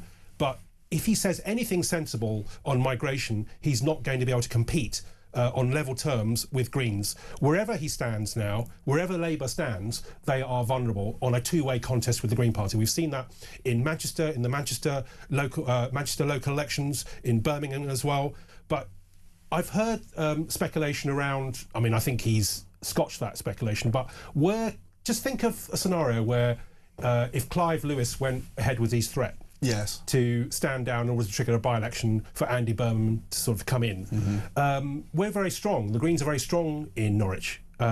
the Greens would probably win that by-election, just as they did in Gorton and Denton. There's probably no such thing at this exact moment as a Labour safe seat. No. And also, as you know, as someone who's worked in politics for a long time, when you stitch things up for people, when you say you, the public, the voters, are going to do this because we tell you to do that, often the voters say, well, we'll do what we want to do. Yeah, I mean, that's a very arrogant, entitled way of doing politics. So Zach Polanski has very effectively branded himself. He does have energy. It comes across in all the interviews he does. He's in a fairly unenviable position at the moment where not just his fan club, but he can't do wrong. I mean, we've had a slew of stories around misrepresentations of his CV. Yeah. You know, if other politicians have been doing that... He said he worked for the Ministry of Justice. He didn't. He wasn't a member of the properly of the body of hypnotherapists, for example. There are all sorts of things that are just, you know, he said he was a spokesman for the British Red Cross. He wasn't.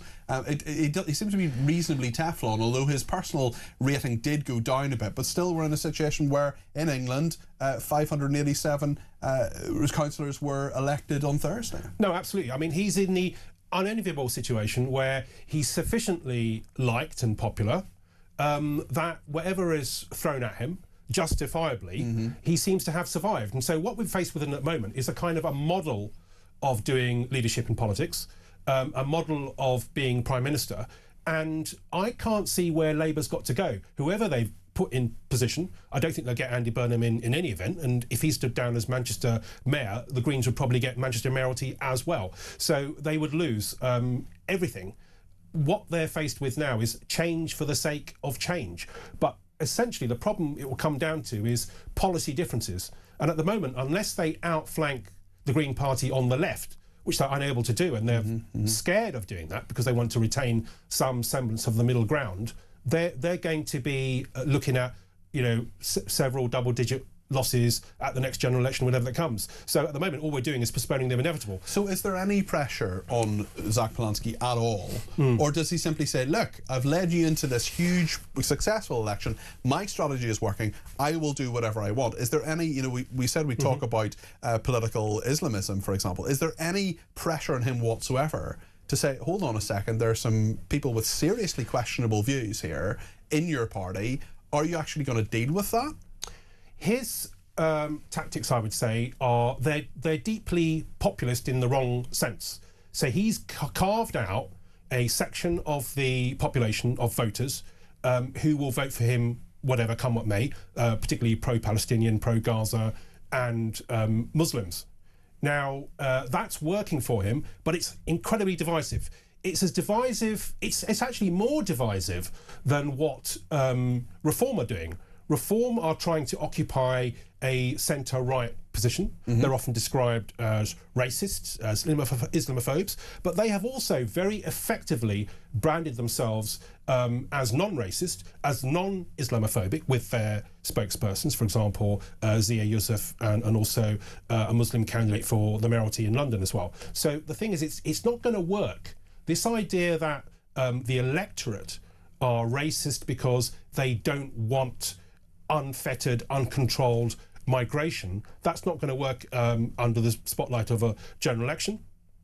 But what Polanski has effectively done, he's got sufficient people to vote for him on a very populist platform that he will come through and destroy the Labour heartlands at the moment, alongside Reform.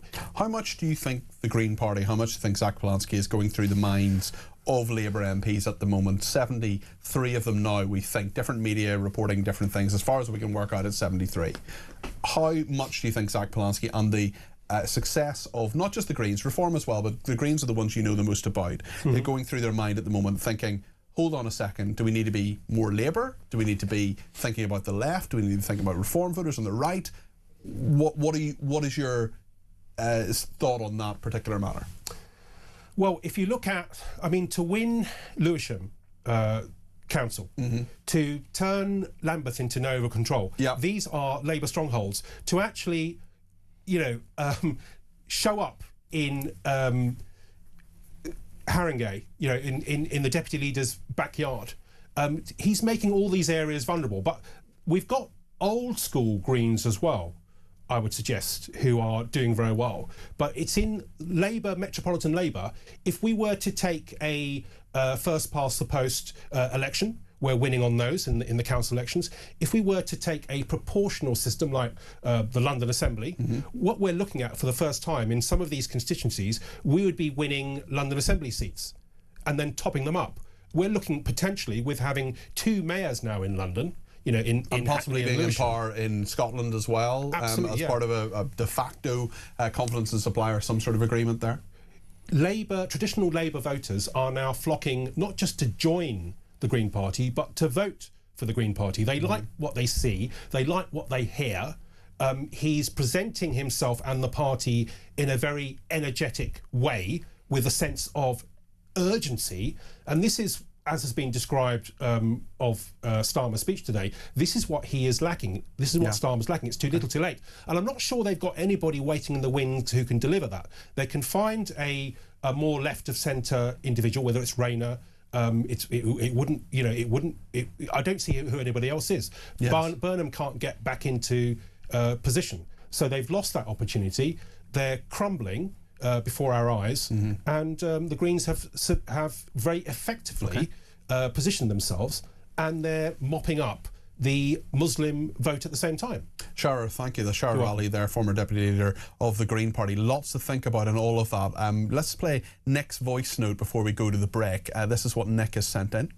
The thing I find really difficult to grasp is that Reform are now the biggest polling political party in the UK, and for some reason Keir Starmer thinks that the way to the electorate's heart is by closer ties to Europe and doubling down on energy via net zero. Both policies are completely contrary to what Reform are advocating. Where does this come from? Either the man is incredibly tin-eared or he's despotic. Either way, he's not fit for office.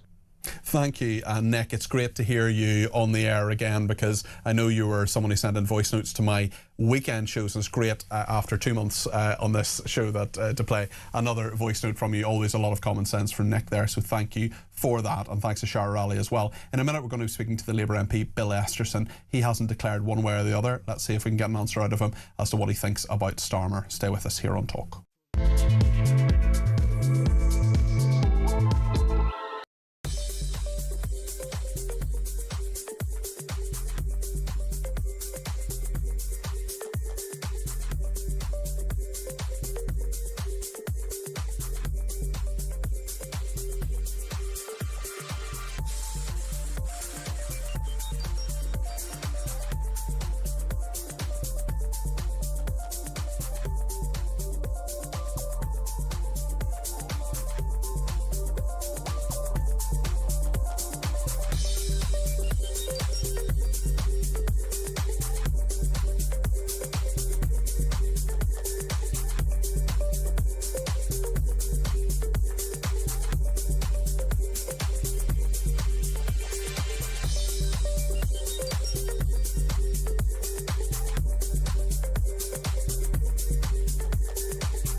across the UK. On DAB+, on your smart speaker, on your smart TV, and on your side. This is Talk.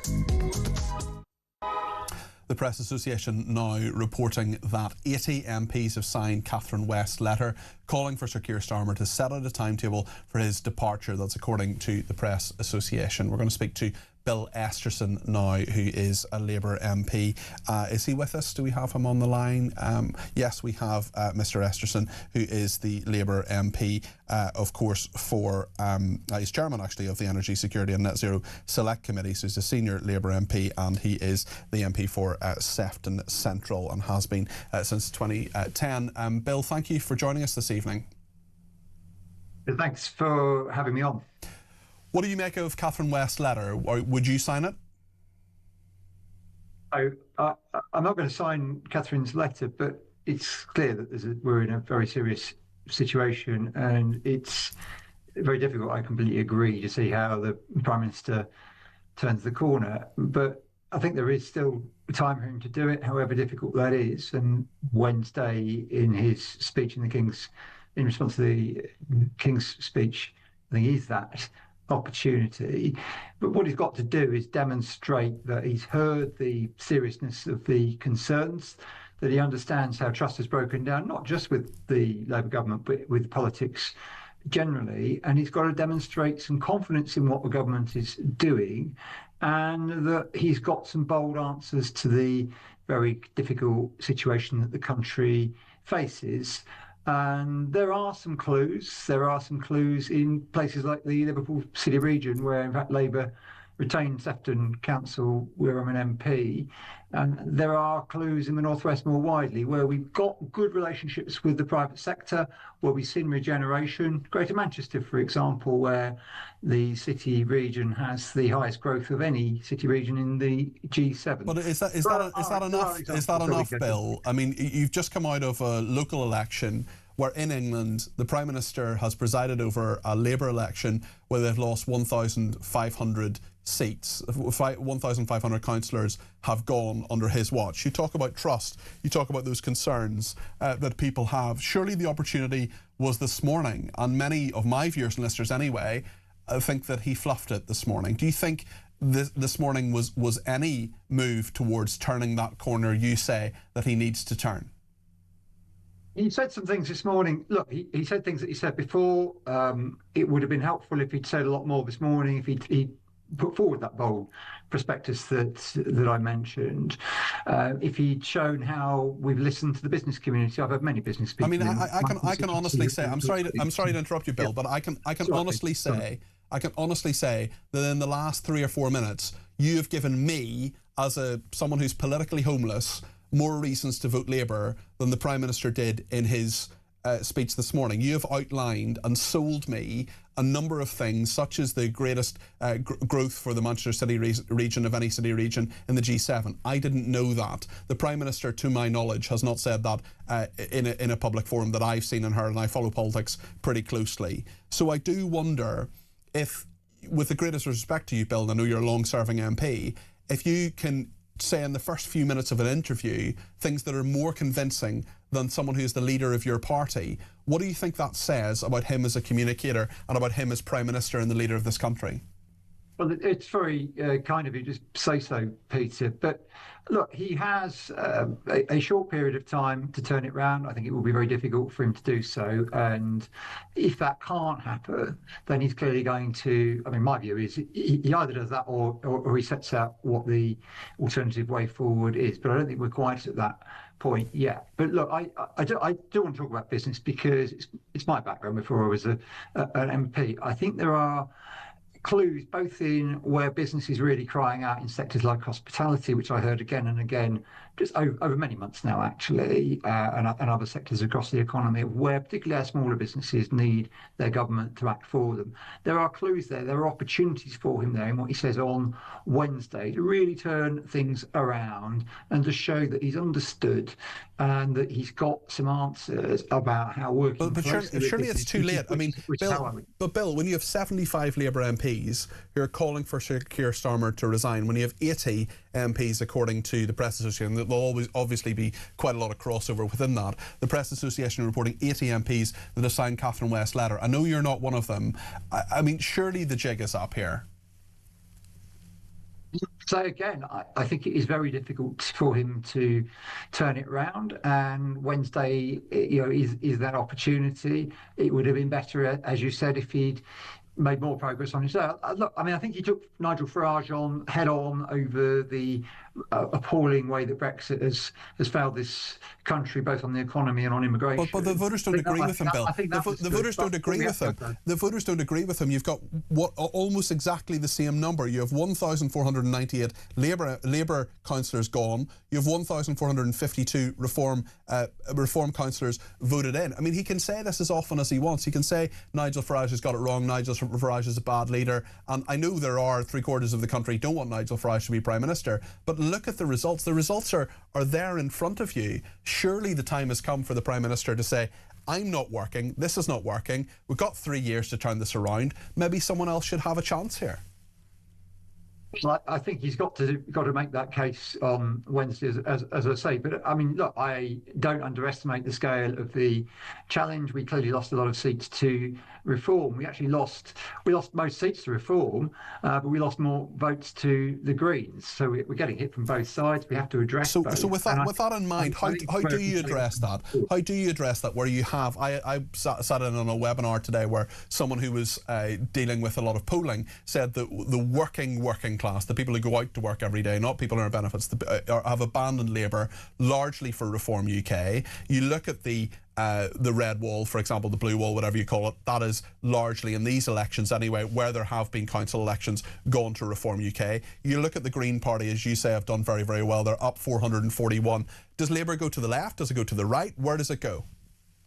I think you have, your channel is the Common Sense broadcast, isn't it? And you show common sense. We have given people rights at work, which actually are supported by quite a lot of Reform voters as well as Green voters. We've seen reductions in NHS waiting times. We've got to make sure people are feeling the benefits. So the thing I hear again and again is people aren't feeling the benefits. Wages are up faster than inflation for the first time for very many years. We have to make the case that these things are working closely with their European counterparts. What does that actually mean? The detail of it, the boldness, the confidence to set out what it is that's working, but to demonstrate that it's making a difference in people's lives. And I think that attracts people, whether they've gone to the right of us or to the left of us. But that message clearly isn't getting through. That message clearly isn't getting through, Bill. I completely agree with you about that. And the Labour Party, this isn't about one person, by the way. The Labour Party has to make that case. We have to argue it, and we have to ensure that around the country people are feeling the benefits. At a local level, the reason I mentioned the local level is because we have good examples, especially in the northwest of England, where I'm an MP, of just this. Let's learn from what's worked well here and apply it at a national level. Let's learn from why Andy Burnham does so well in Greater Manchester. Let's listen to him. Let's ask him why he's an effective politician. If he's an effective politician in the northwest, could he be an effective politician nationally? Would he be a better person, as Angela Rayner seems to think as well, to be Prime Minister?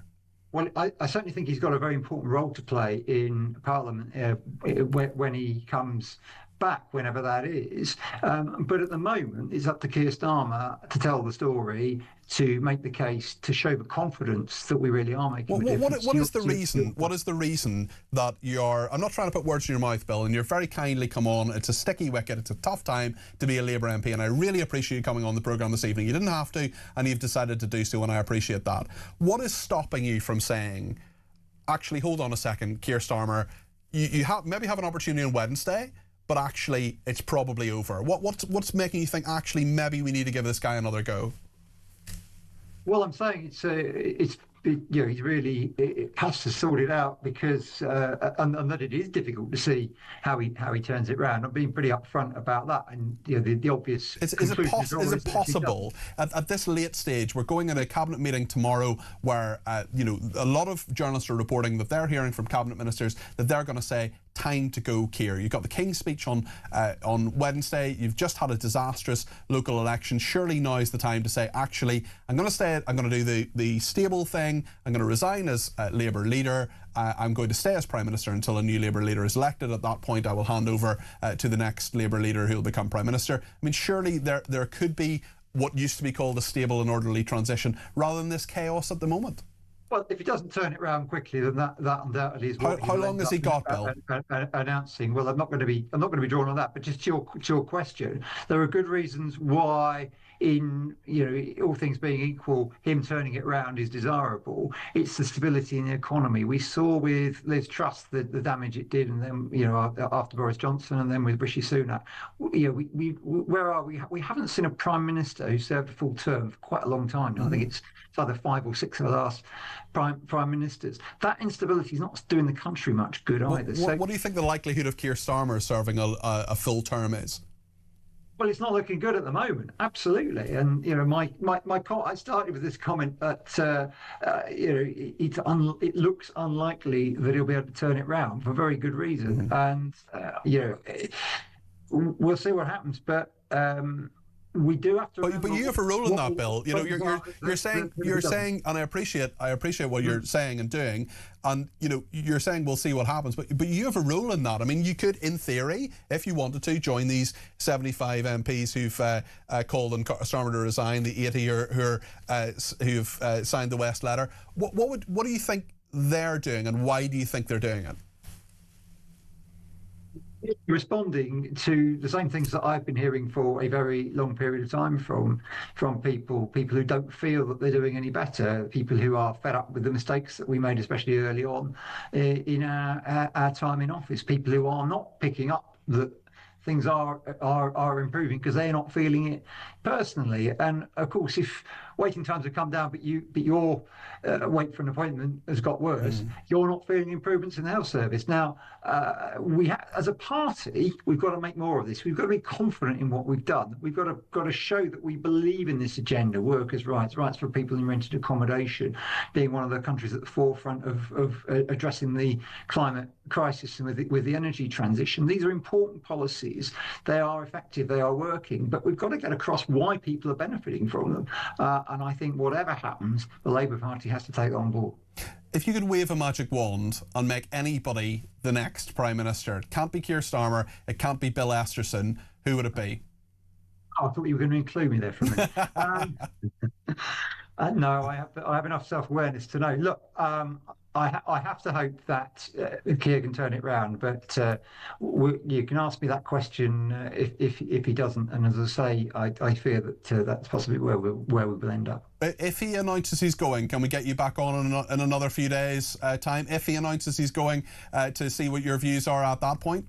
You can, yeah. Perfect, Bill. I really appreciate you joining us this evening. That's Bill Esterson there, the Labour MP. Wouldn't be commit one way or the other, certainly, but I think we can effectively read between the lines, not even really between the lines, that he thinks that Keir Starmer's days are numbered, even though he doesn't want to be part of the group of people who are calling for him to go. And I appreciate that, and I appreciate that he has come on. So lots to discuss in all of that. We're going to speak to the former editor of the Sunday Express, David Whitting, in just a second. What do you think of all of this? Where are we right now? 80 MPs signed the letter, 76 calling for Starmer to resign publicly. Stay with us here on Talk.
across the UK.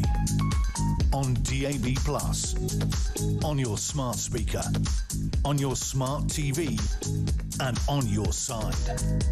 This is Talk.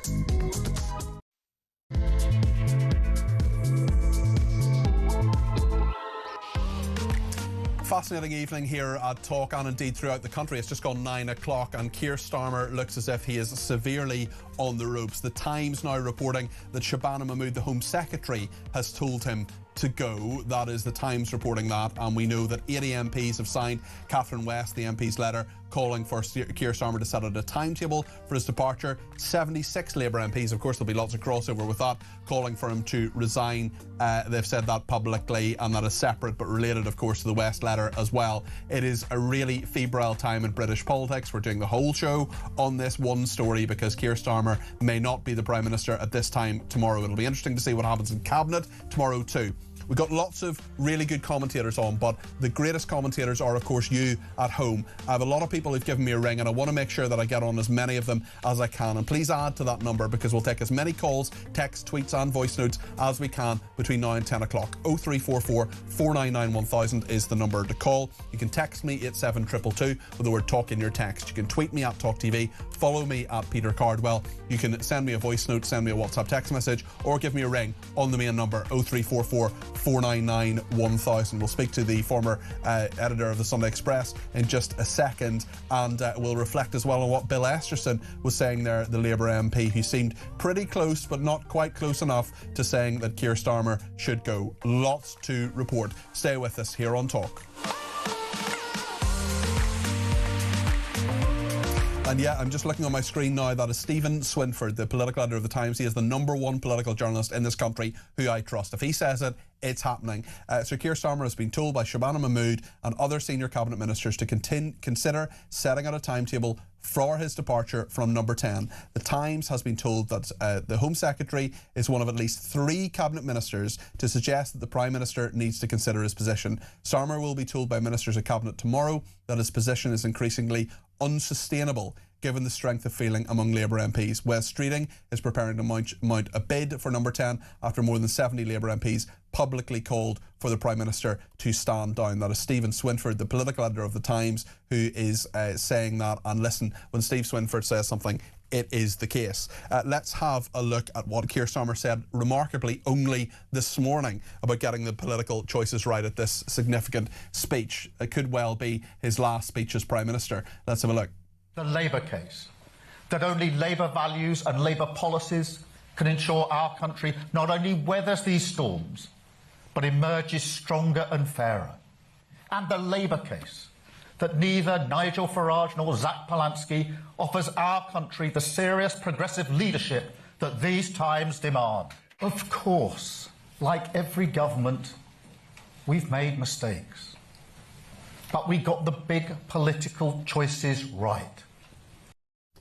Thank you to Liam in Accrington, who says the dominoes are falling. It's only a question of time now. He is untenable, unpopular and on his way out. Les says, sometimes in my 47 years working career, I knew I was in the wrong job. Most folk my age know. However, this man Starmer needs to be told. If he doesn't listen to his colleagues, then the King should. I really can't think of a single action he has taken in the interest of the United Kingdom. He can take that Starmer character with him. No sympathy here, I'm afraid, says Les on Twitter. I want to play just one more clip before we go to Dave Whitting, and this is Keir Starmer saying that he knows he has doubters. No doubt about that this evening. I know that people are frustrated by the state of Britain, frustrated by politics, and some people frustrated with me. I know I have my doubters. And I know I need to prove them wrong, and I will. Keir Starmer speaking earlier this evening. Well, we now know, as I say, 80 MPs have signed the letter calling for Keir Starmer to set out a timetable for his departure. 76 Labour MPs now on the record saying he must resign. Dave Whitting is with us now, former editor of the Sunday Express. What do you make of this, David? Where are we right now? Well, we're at the tipping point now, Peter. It's clear that there's no clawing his way back. Even if it was to stop at 79 or 80, he's finished, because he can't claw himself away from the slippery slope that he's now descending on. It's all over. So when you've got the Stephen Swinford from the Times saying that Shabana Mahmood has told him to go, when you've got the Home Secretary saying that's it really, isn't it? So what do you expect to happen in the next 24 hours? How does he do it, and does he finally actually say the time has come? And you've covered many of these scenarios in your long career. Nobody leaves voluntarily, do they? No, I mean, and everybody's been saying about Keir Starmer that he'd have to be dragged kicking and screaming out of number 10. But even he will know when the game's up. And he'll have to come out and say that he's decided it's in the best interest of the country and the Labour Party if he sets out a timetable for his departure. He will. The only thing he can really do is to say that he will stand down as leader of the Labour Party and stay on as Prime Minister until a leadership election is over. Perhaps he'll do some horse trading behind the scenes and say, let me stay here till the autumn to get some extra hours in, to secure my legacy, go on a tour of the country, do a few foreign trips and get a little bit of history made for himself, and then step down quietly when the new leader has been chosen. Who do you think the new leader is likely to be? We know Wes Streeting's on manoeuvres. Angela Rayner's been talked about in some way. She still has her problems with HMRC as well. I mean, we know it's not going to be Catherine West. She was sort of not even really a stalking horse, just someone who has made a point. But when it comes to those who really can lead the Labour Party and tell Labour members that they can transform the Labour Party, especially after the crushing defeat in the local elections, who are the front runners, do you think? Well, Wes Streeting is clearly a man who would appeal to the country at large. The problem for Wes Streeting, apart from the fact that he has a very small majority in his constituency and his links to Peter Mandelson, is that the Labour Party themselves don't like him. The Labour Party is far more left-leaning than the left of centre views of Wes Streeting, which is a great shame because he could be a winner for the Labour Party. Angela Rayner, I think she was doing quite well because she's seen as authentic. She's got a voice. She speaks for working people. She's to the left of the party. But people have started to look at her and wonder whether she has the intellect required to be Prime Minister, whether she could really pull that one off. And I think she's starting to doubt that herself. And Andy Burnham is obviously the favourite. The problem for him is he hasn't got a seat. And that's by no means guaranteed that if he stood in a by-election, he would win. Because we've seen what happened in his own backyard in Greater Manchester, in Wigan, where they have a Labour MP, Lisa Nandy. Lots of seats went over to, I think it was 22, went to Reform. And in Tameside, again, right in the heart of Manchester, that was the Labour lost control there because of the progress made by Reform. So it's not a given that he will become Prime Minister. And I think this is the reason why it's taken so long to come down to making this bold move that the MPs have made today, because they're all thinking, well, who do we want to be Prime Minister if Keir Starmer goes? It's a bit like sacking a football manager and not knowing who you've got lined up in the wings to take over. And even if they have got Andy Burnham lined up in the wings, it's by no means guaranteed that he can rise to that occasion because he's not an MP. Where did it go wrong for Starmer? What was the point, do you think, where it went wrong for him? He came in less than 2 years ago with a huge majority, 411. We know that was the Loveless landslide, as people called it. It was often a very anti-Tory vote rather than necessarily a pro-Labour one. It was a low vote share. But, I mean, was there ever a point where you thought, right, this guy's good, he's going to serve 5 years, or was he doomed from the start, do you think?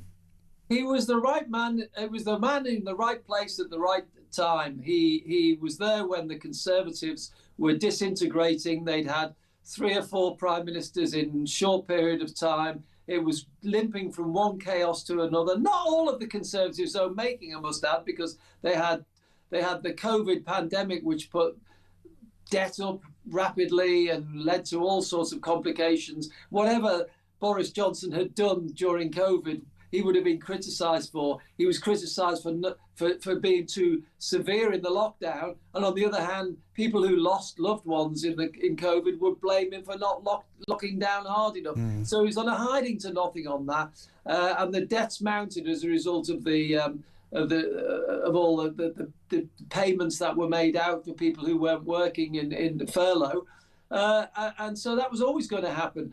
But Keir Starmer was the man there who was seen as sensible. He was elected as leader because the Labour Party had come out on the back of the Jeremy Corbyn shambles, and he was seen as a sensible man. And of course, he is a sensible man.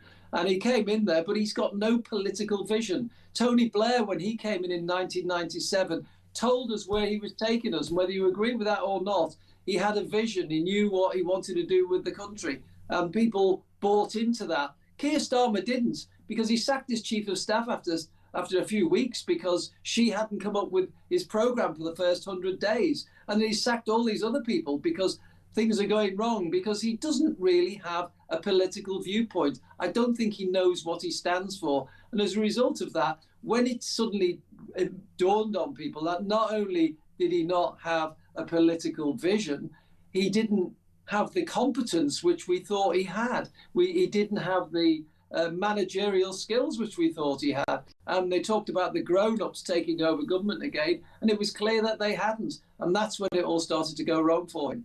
Given some of the numbers that we've seen over the last few days, David, given that Labour have lost 1,500 councillors in the local elections, they're out of power in Wales, they've gone down very significantly, or reasonably significantly, in Scotland, it should be said, as well. Is there any one person who can turn this around for Labour in your view? No, I doubt there is. I think they're on that downward spiral now, and it's going to take one hell of a magician to turn it round. All the momentum is with reform.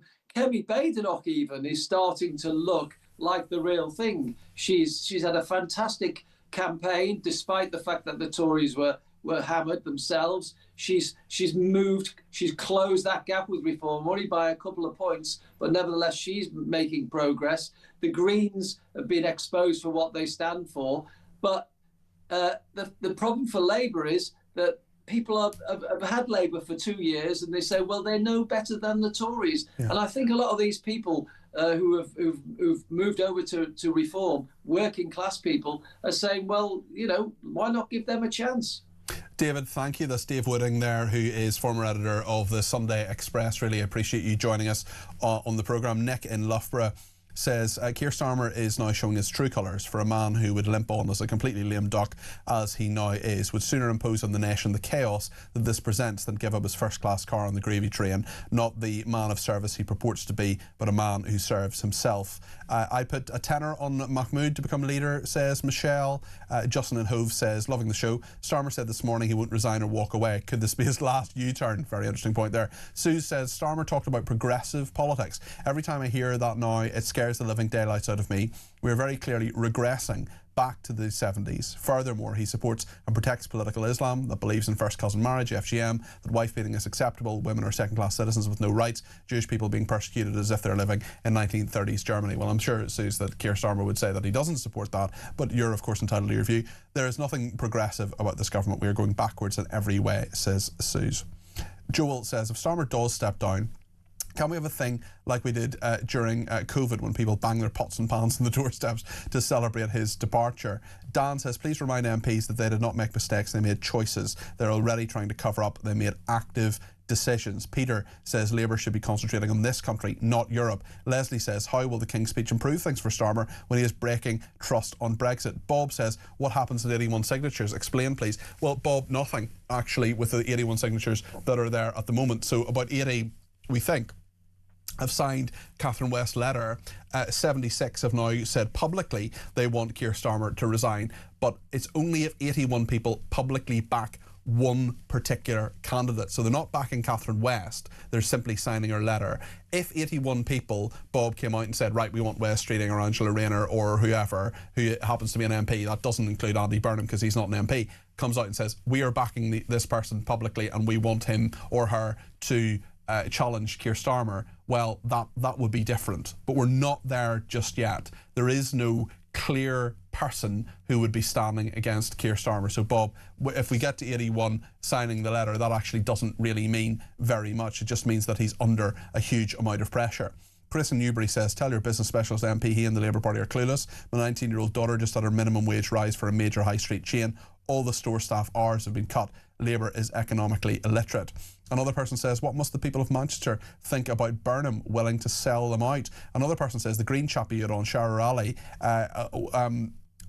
he believes that they can be of consequence long term. Is that diluted or what? Well, I would argue the Green Party are being of consequence right now, actually.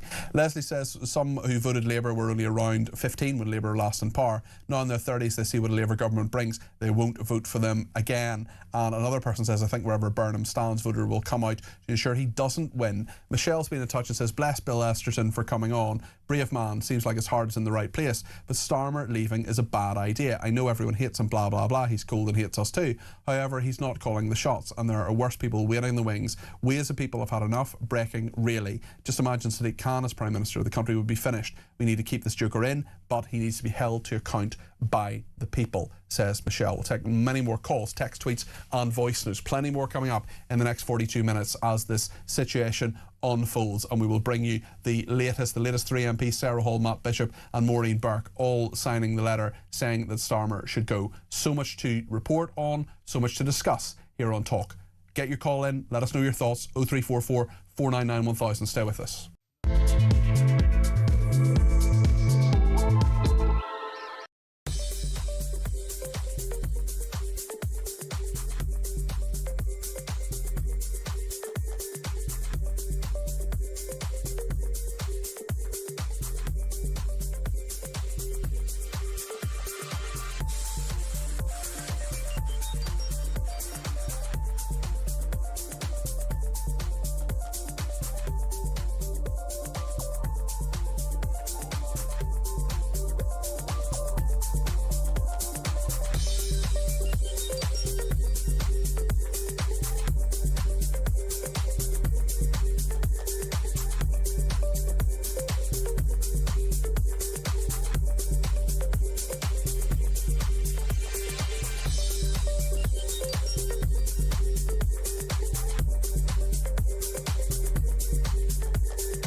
Across the UK, on DAB+, on YouTube, on your mobile, and on your side. This is Talk. Thank you to everybody who has been in touch this evening. I'm just actually sending a message to someone who may even come on before the end of the programme. So it's been all hands have been on deck, and thank you to everybody behind the scenes who's been working so hard. Just to bring you right up to date, 80 MPs signing that letter from Catherine West, the MP, 76 now publicly calling for Keir Starmer to resign. Some of them, of course, will be many of the same people, I would imagine. We spoke to Bill Esterson a little bit earlier on today, the Labour MP. We spoke to him about half an hour ago. This is what he said. If you could wave a magic wand and make anybody the next Prime Minister, it can't be Keir Starmer, it can't be Bill Esterson, who would it be? I thought you were going to include me there for a minute. No, I have enough self-awareness to know. Look, I have to hope that Keir can turn it round, but you can ask me that question if he doesn't. And as I say, I fear that that's possibly where we will end up. Bill Esterson saying earlier on in the interview as well that he doesn't think that Keir Starmer should go. He has some time, he thinks, to turn it around. I'm not so sure about that. What do you think? 0344 499 1000. Kevin's in Dorset and has given me a ring on that number. Kevin, what do you think? Hi there. Hi there. Well, I'm looking outside the box, and when you look at a Prime Minister who's got this reputation, everybody is basically saying that there is nothing good about the chap. Everything is almost biblically, just can't believe how daft or ridiculous or whatever you want to call it. So we have to ask ourselves a bigger picture. Why would anybody, you, me, or anyone else, do what he's doing to the country he was elected to run and put right and do good and all the rest of it? Bearing in mind his code of ethics as a barrister as well. Not to lie, not to be legally wrong and all the rest of it. The only reason someone would go down this road is you follow the money. You have to say to ourselves, we have to say to ourselves... Do you honestly think he's some sort of fifth columnist? Really? I don't know what he is, but the fact that he whipped his own MPs to stop them making him being investigated is a clue. I think that's quite substantial in it. Well, I think a lot of other people, I think Boris Johnson would have loved to have done that, but he knew the levels of support simply weren't there. I mean, having been in government myself, I can honestly tell you that it is 99% cock-up, 1% conspiracy. I don't think there's anything beyond Keir Starmer's incompetence, his lack of vision. You know, we don't know what he stands for, and I'm not sure he knows what he stands for, Kevin. Well, I just think he's totally open to being manipulated by whoever wants to manipulate him. And so I look much higher than the rest. I don't look at the people around him manipulating, because they're all willing to jump ship and, you know, rats and all the rest of it. But they're all, for whatever reason, leaving it very much late to be wanting to jump off the sinking ship. Well, we will see, certainly, Kevin, what happens over the next 24, 48 hours. Debbie's in Wiltshire and has some thoughts on this as well. Debbie, you're very welcome to the programme. What would you like to say? Oh, hi, Peter. Thank you for taking my call. Hi, Dev. First time for me. Oh, great to have you on. Thank you so much for giving us a ring. Tell us what you think. I love listening to you. Oh, very kind. It was just this morning listening to Starmer on that meeting, and I was just so angry, mainly with this Europe, you know, getting us back into Europe. I thought we had a referendum, the country voted democratically, and now he's trying to get us back in without asking the people or following what we wanted. And it just makes me so cross, because we're supposed to be coming out of Europe. I know the Conservatives didn't complete the job, but he's just dragging us back in. Well, it's really interesting you mentioned this, Debbie, because he took a big pop at Nigel Farage, Keir Starmer did, this morning. Let's just remind ourselves what he said, and then I'll come back to you for your reaction, Debbie. Okay. I want to remind you what Nigel Farage said about Brexit. He said it would make us richer. Wrong. It made us poorer. He said it would reduce migration. Wrong. Migration went through the roof. He said it would make us more secure. Wrong again. It made us weaker. He took Britain for a ride because he's not just a grifter, he is a chancer. A grifter and a chancer? Do you think that's a fair thing to say? I couldn't believe it. I just think I don't understand why he just wants to take us back in again. That's for him, what he wants. And against the wishes of the majority of people. Exactly, and we democratically voted for. I was so angry this morning when I heard him saying all that, and then about the immigrants coming in. And I thought, if he wasn't so much for us staying in that part of Europe, then and was trying to go with what the majority of people wanted, he'd be trying to get us out. But it's against him. He doesn't want to do that. Debbie, really, really good point. So you give me a ring anytime, okay, Debbie? I know it's your first call. Don't make it your last call. Give me a ring again soon, because some real common sense in that. And I think the incredulity that Debbie had there, the disbelief of an attack on, I mean, look, politicians attack other politicians. That's what happens. But literally, I mean, almost the same number. You're dealing with, let me just get the maths right on this. You're dealing with 46. You're dealing with a 46 councillor difference. Reform up 1,452, Labour down 1,498. Now, not all of those are Labour to Reform, of course, but really, is today the day to start slagging off Nigel Farage and saying he's a grifter and a chancer, when actually, maybe if Starmer had made that argument a week ago, maybe if he'd actually gone to Wales, which he didn't do at all during that contest for Labour to keep control of the Welsh Assembly. He didn't go at all in any of that. Maybe if he'd made some of these points previously, maybe people might have listened to him, although people like Debbie and many others certainly in disbelief at what he had to say. Harry in Portsmouth says, can they call a vote of no confidence to eject him from office? Harry, they can. It would take an opposition party to do that. I don't think we're in a situation. The problem is it's not a vote of no confidence in the Prime Minister, it's a vote of no confidence in the government. And if you have that, well, maybe you're into an election or something like that at some stage, Harry. So I think that's unlikely to happen. And also, I think even if Labour MPs are not happy with Keir Starmer, they're likely to think the government should continue, as you would imagine, otherwise they'll be out of a job. Aidan says Starmer is treasonous. He ignored the electorate on his speeches in denial of the situation. He doesn't get it. The elephant in the room is immigration. Not one mention. He's done. He needs to go. He's an embarrassment to the UK on the world stage. Get him out, says Aidan. Danny in London, you're very welcome to the programme. 0344 499 1000. This is what Danny has to say. Hello, Danny. Hello, yeah. What would you like to say, Danny? There's just 3 points I would like to make, which are all interlinked.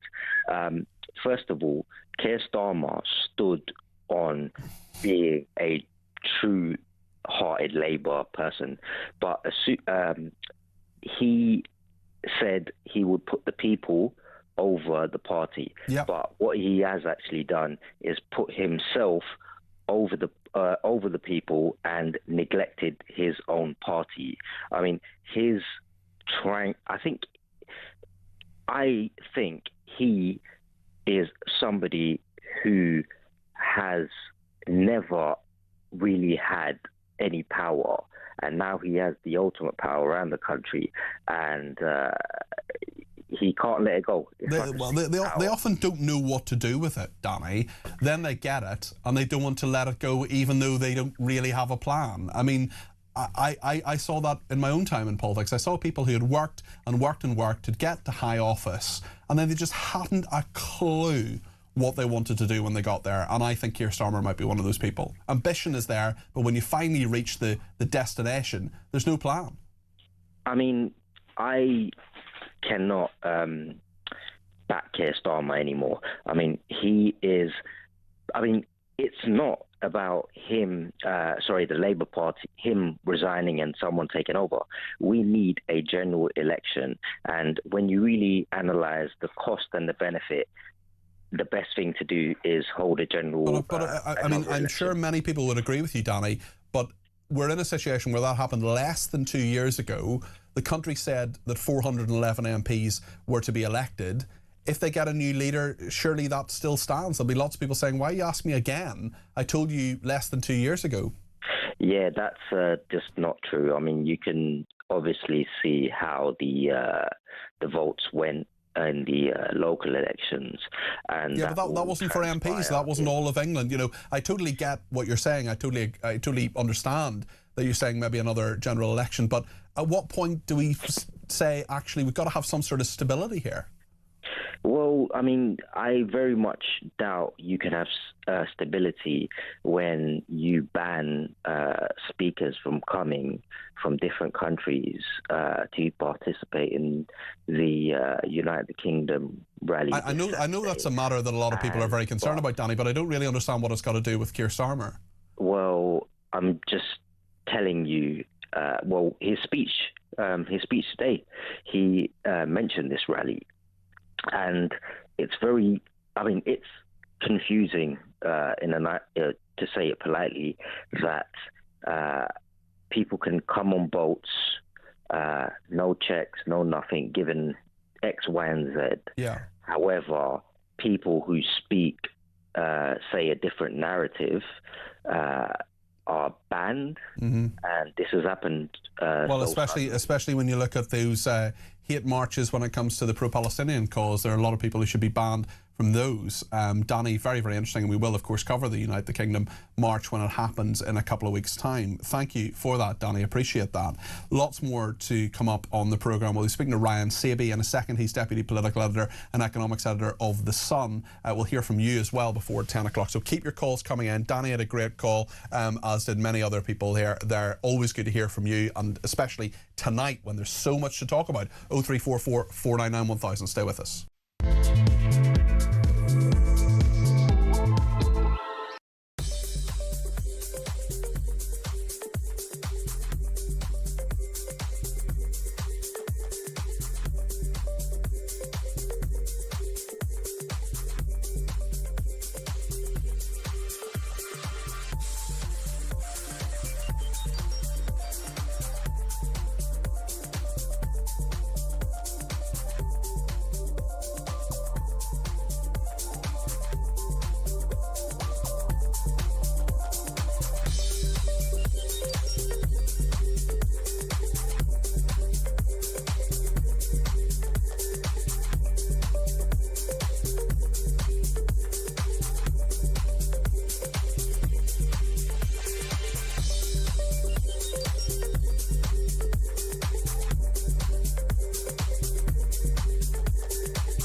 Across the UK, on DAB+, on your smart speaker, on your smart TV, and on your side.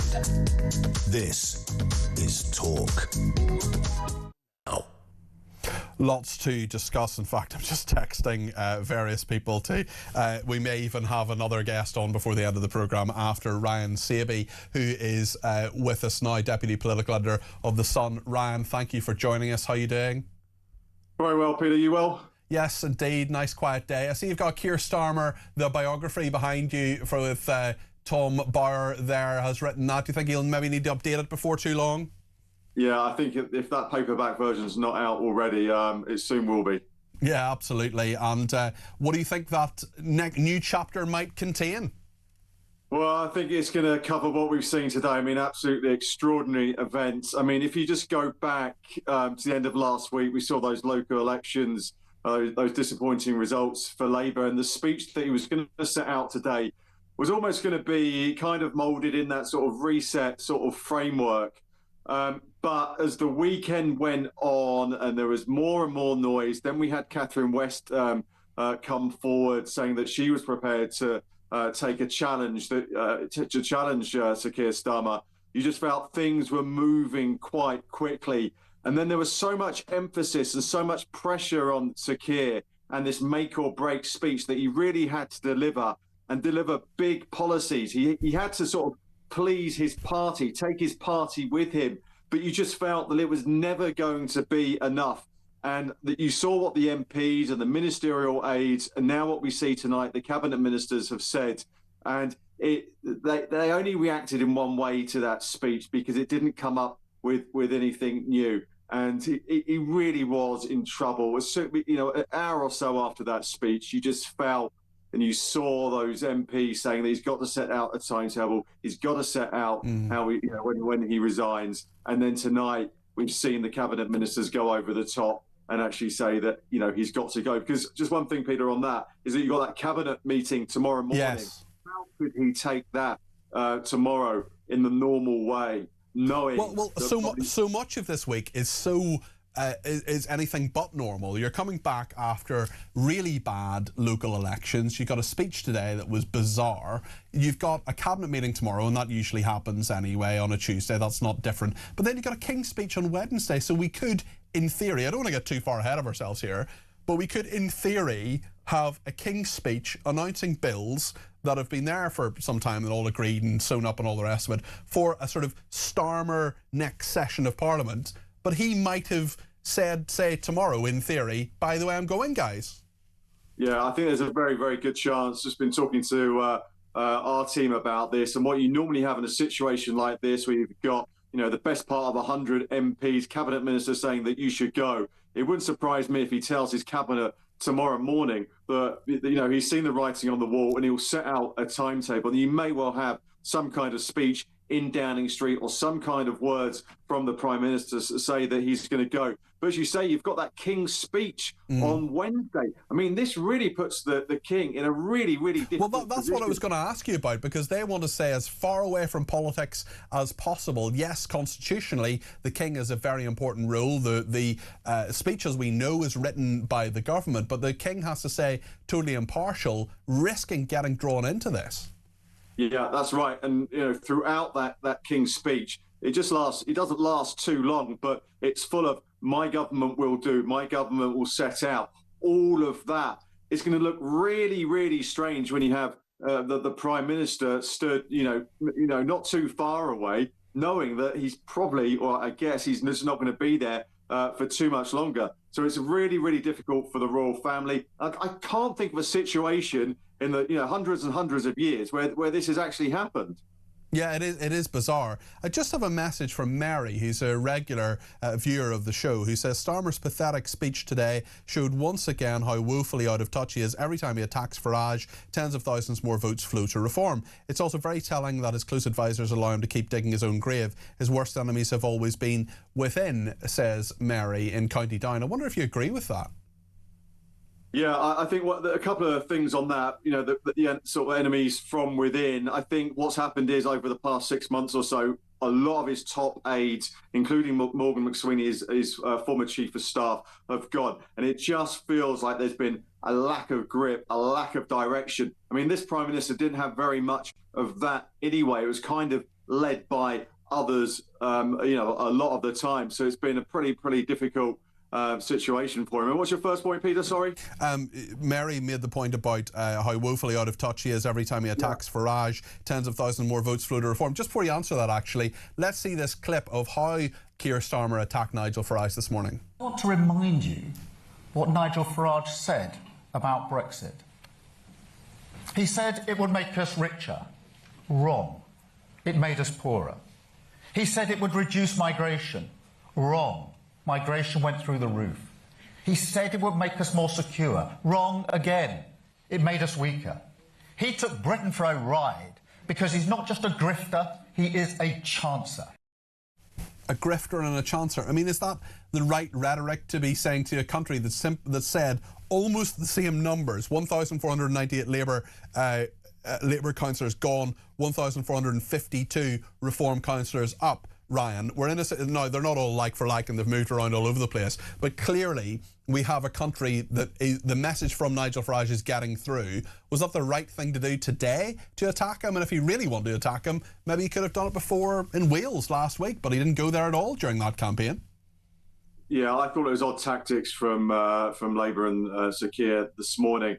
Lots of those huge swathe of seats, up in the northwest that Labour lost. Many of them coming from Reform, and he's talking about a push towards the European Union, talking up this summit that he's going to be holding with the European Union over the summer as well. And I just didn't feel, talking about a youth mobility scheme. Now, in some degree, that youth mobility scheme will work for some people. But I think it doesn't work particularly well when you've got 1 million young people not earning or learning, and we're going to be there'll be some jobs going to Europeans who are coming here when we haven't got jobs for all the young people here. So it just didn't sit that well. And, he's been talking about closer ties. He didn't really rule out joining the single market or the customs union. Could that well be in the next Labour manifesto? So there was all these discrepancies all the way through. And I think that's been part of the big problem. And part of this reset speech today, a lot of it was old. It was a rehash of what he'd already said before. Nationalisation of British Steel, I mean, that's been around for ages. Who's next, Ryan? Who's going to run? What do you think will happen? Well, I think in the short term, it really benefits Wes Streeting, actually. I think if it went on for longer and Andy Burnham would have found a seat in Parliament, I think you would have likely seen him as being the next Prime Minister. But I think you're going to have Wes Streeting. It'd be interesting to see whether Angela Rayner actually goes for it. Wes Streeting is going to come up against someone.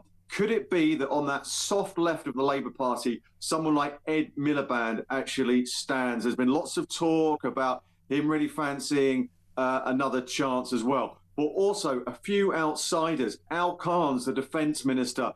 He's been talking a very, very good game. And he's, lots of, setting his stall out. His supporters have been doing that as well. So he's probably an outside bet. But really, you can't see much beyond Wes Streeting, Angela Rayner, Ed Miliband on this. There was some talk a few months ago of like a caretaker Prime Minister, but things are moving so quickly. Yeah. I think we're just going to get speaking of things moving quickly, I'm just being told that The Guardian is reporting that 4 cabinet ministers are in number 10 right now, as we speak, as pressure mounts on the Prime Minister to resign. Now, there are lots of reasons why cabinet ministers would be in number 10, but given that it's 9:45 at night, we can probably guess why they're there. Ryan, are you surprised by that?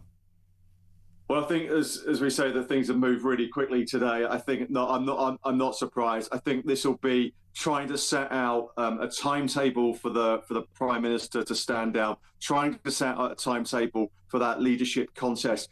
It feels very odd to me when you've got the country involved in the Middle East crisis. There's a cost of living crisis as well. And, could the Labour Party spend the next 6 months trying to find a new leader? I think they'll try and shorten that for as long as possible. And look, we're in the middle of May now.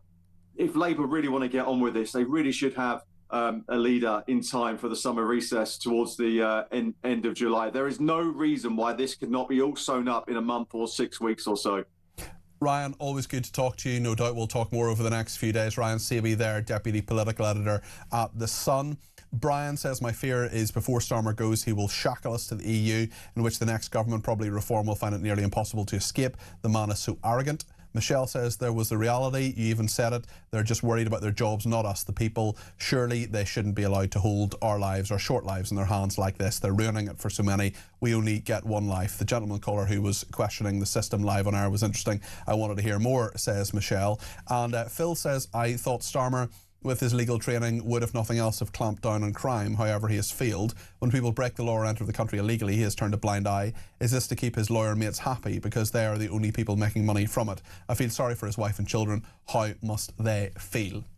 It brings me back to one of the best bit of political analysis of my political life when I was in government for 3.5 years, when people were talking about Theresa May, and they said this person said to me, the problem is you can't have a Prime Minister you feel sorry for.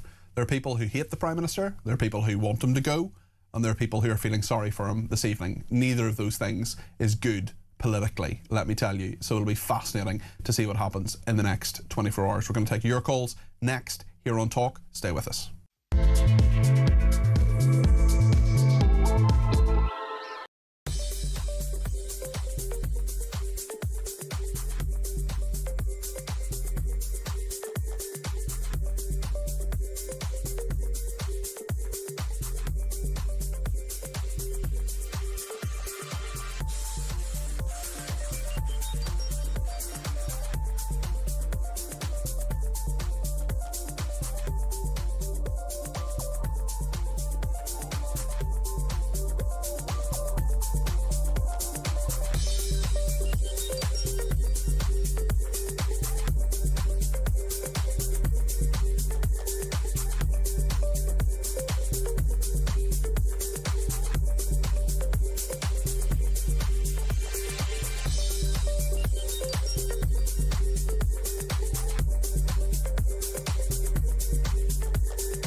across the UK.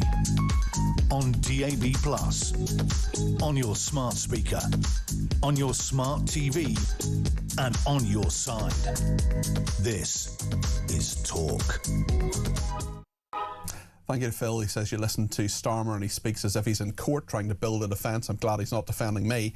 Andy in Aberdeen says, does Starmer really think calling Farage names is the way to go? They spent the whole of Sunday locked in a room in Downing Street and this is the best they can do? If he thinks people voting for reform are stupid, then perhaps he should do better rather than blaming voters. That's Andy in Aberdeen there. Let's go to Chris in Hereford, who's given me a ring on 0344 499 1000. Chris, you're very welcome to the programme. What would you like to say this evening? Just that I think the Labour government, Keir Starmer, it's just not working. The people of this country voted on Thursday and Friday. It's not working. And to be honest, as you said, it's escalating at the moment. Now I cannot see Keir Starmer being in charge of this country by the end of this month, by the end of this week. Chris, you get it. You've got those two details. The election said, we don't like you, Keir Starmer. The result of that election and the result of his pretty poor speech this morning is that his own party don't want him. Why doesn't he get it? Or maybe he's in the process of getting it, do you think, Chris? I don't know. To be honest, he's just a stubborn person. The thing is, they're going to have a job he'll be kicking and screaming out of number 10 because even the cabinet, some of the cabinet ministers want him gone. Now, if the front-end cabinet minister wants him gone, his days are numbered. He should realise to go for the sake of the country, because if it carries on like this, the actual government will collapse. Well, it's really interesting you mention all of that, Chris, because I'm just being told that David Lammy is apparently one of the 4 cabinet members in Downing Street. ITV's reporting this anyway, urging Starmer to set out a timetable to quit. I mean, he gets it, and when David Lammy gets it, there aren't many more people to get it. Well, that's it. If Lammy wants basically Keir Starmer to go, he basically it's the end. It's finished for him because he's got nowhere else to go because it's just looking really, really grim. And I don't know why he thinks he's so stubborn. Well, maybe he'll get the message, Chris. We'll see what happens over the next, could be the next few minutes. ITV reporting that Lammy urging Starmer to set out a timetable. The Guardian saying 4 cabinet ministers are in number 10 as we speak. We know that there are 80 MPs who have agree with Catherine West that Starmer should go, and 76 of them calling for Starmer to resign. They've said that publicly. That's separate, but of course related to the West letter. Chris, thank you. Sheldon is in Swansea. Sheldon, you're very welcome to the programme. What would you like to say? Good evening, Peter. Good evening. Very quickly, my feelings are we better be aware of what we wish for. I am no big fan of Keir Starmer by any means. I think his political ineptitude is frightening. However, what I am worried about is there doesn't seem to be any plan at the moment for this country. And we're in a terrible mess as it is. I can't see how we are going to improve the situation country-wise by getting into a situation where we have a complete debacle within a company that has a massive majority that can't decide who they want to lead the country with. And then we have another problem. We can't afford a general election. Neither can we afford to put our dear King in front of them on Wednesday to embarrass himself. Well, this is an interesting point. Not so much about the King, Sheldon, but about, if you had a general election, which I don't think there's going to be, you're into 5-6 weeks of campaigning. We've just had an election. If you have a Labour leadership election, you're into potentially months there, and there's so much that needs to be done to solve the problems of this country. People are crying out for leadership, and they're not going to get any of that anytime soon, are they? Oh, they certainly aren't, and that's what I'm seriously worried about, because where that leaves this country and how it's going to end up by the end of this parliamentary session before Christmas, I have no idea. Okay. Because I am actually seriously worried about the scenario that lies ahead within the next year. Well, we will see what happens, Sheldon, and I'm seriously worried too. I want solutions. If there's a new leader of the Labour Party who's going to be the next Prime Minister, I want someone who has a very tangible, straightforward plan that we can agree or disagree with, but just a plan to do something and to actually say what they're going to do. Because the problem with Keir Starmer says, he said he'd be a Labour leader in one way. That changed. There was a manifesto which hasn't been in any way dealt with and hasn't been implemented, that people voted on. Bits of it have, but I don't think, you know, when Keir Starmer looks back on his time as Prime Minister, let's say it ends tomorrow or in the next few days or weeks, is he honestly going to say, well, you know, set up some breakfast clubs? Really? Is that it? Not saying there's anything wrong with breakfast clubs, but is that it? Is that the one thing you did? Really? Let's stay in Wales. Richard is in South Wales and has given me a ring. 0344 499 1000. Richard, what would you like to say? Well, this government, this Labour government, they've done nothing for the people at all. The main problems, the immigration, the unemployment, the benefit bill, I mean, they've done nothing about it when, I don't know, I suppose you could solve those problems, but you'd have to deport every illegal immigrant or undocumented immigrant to bring the benefits bill down. Mm-hmm. The youngsters, 16 to 24, bring back national service. They're earning more they're learning, so they're offered benefits.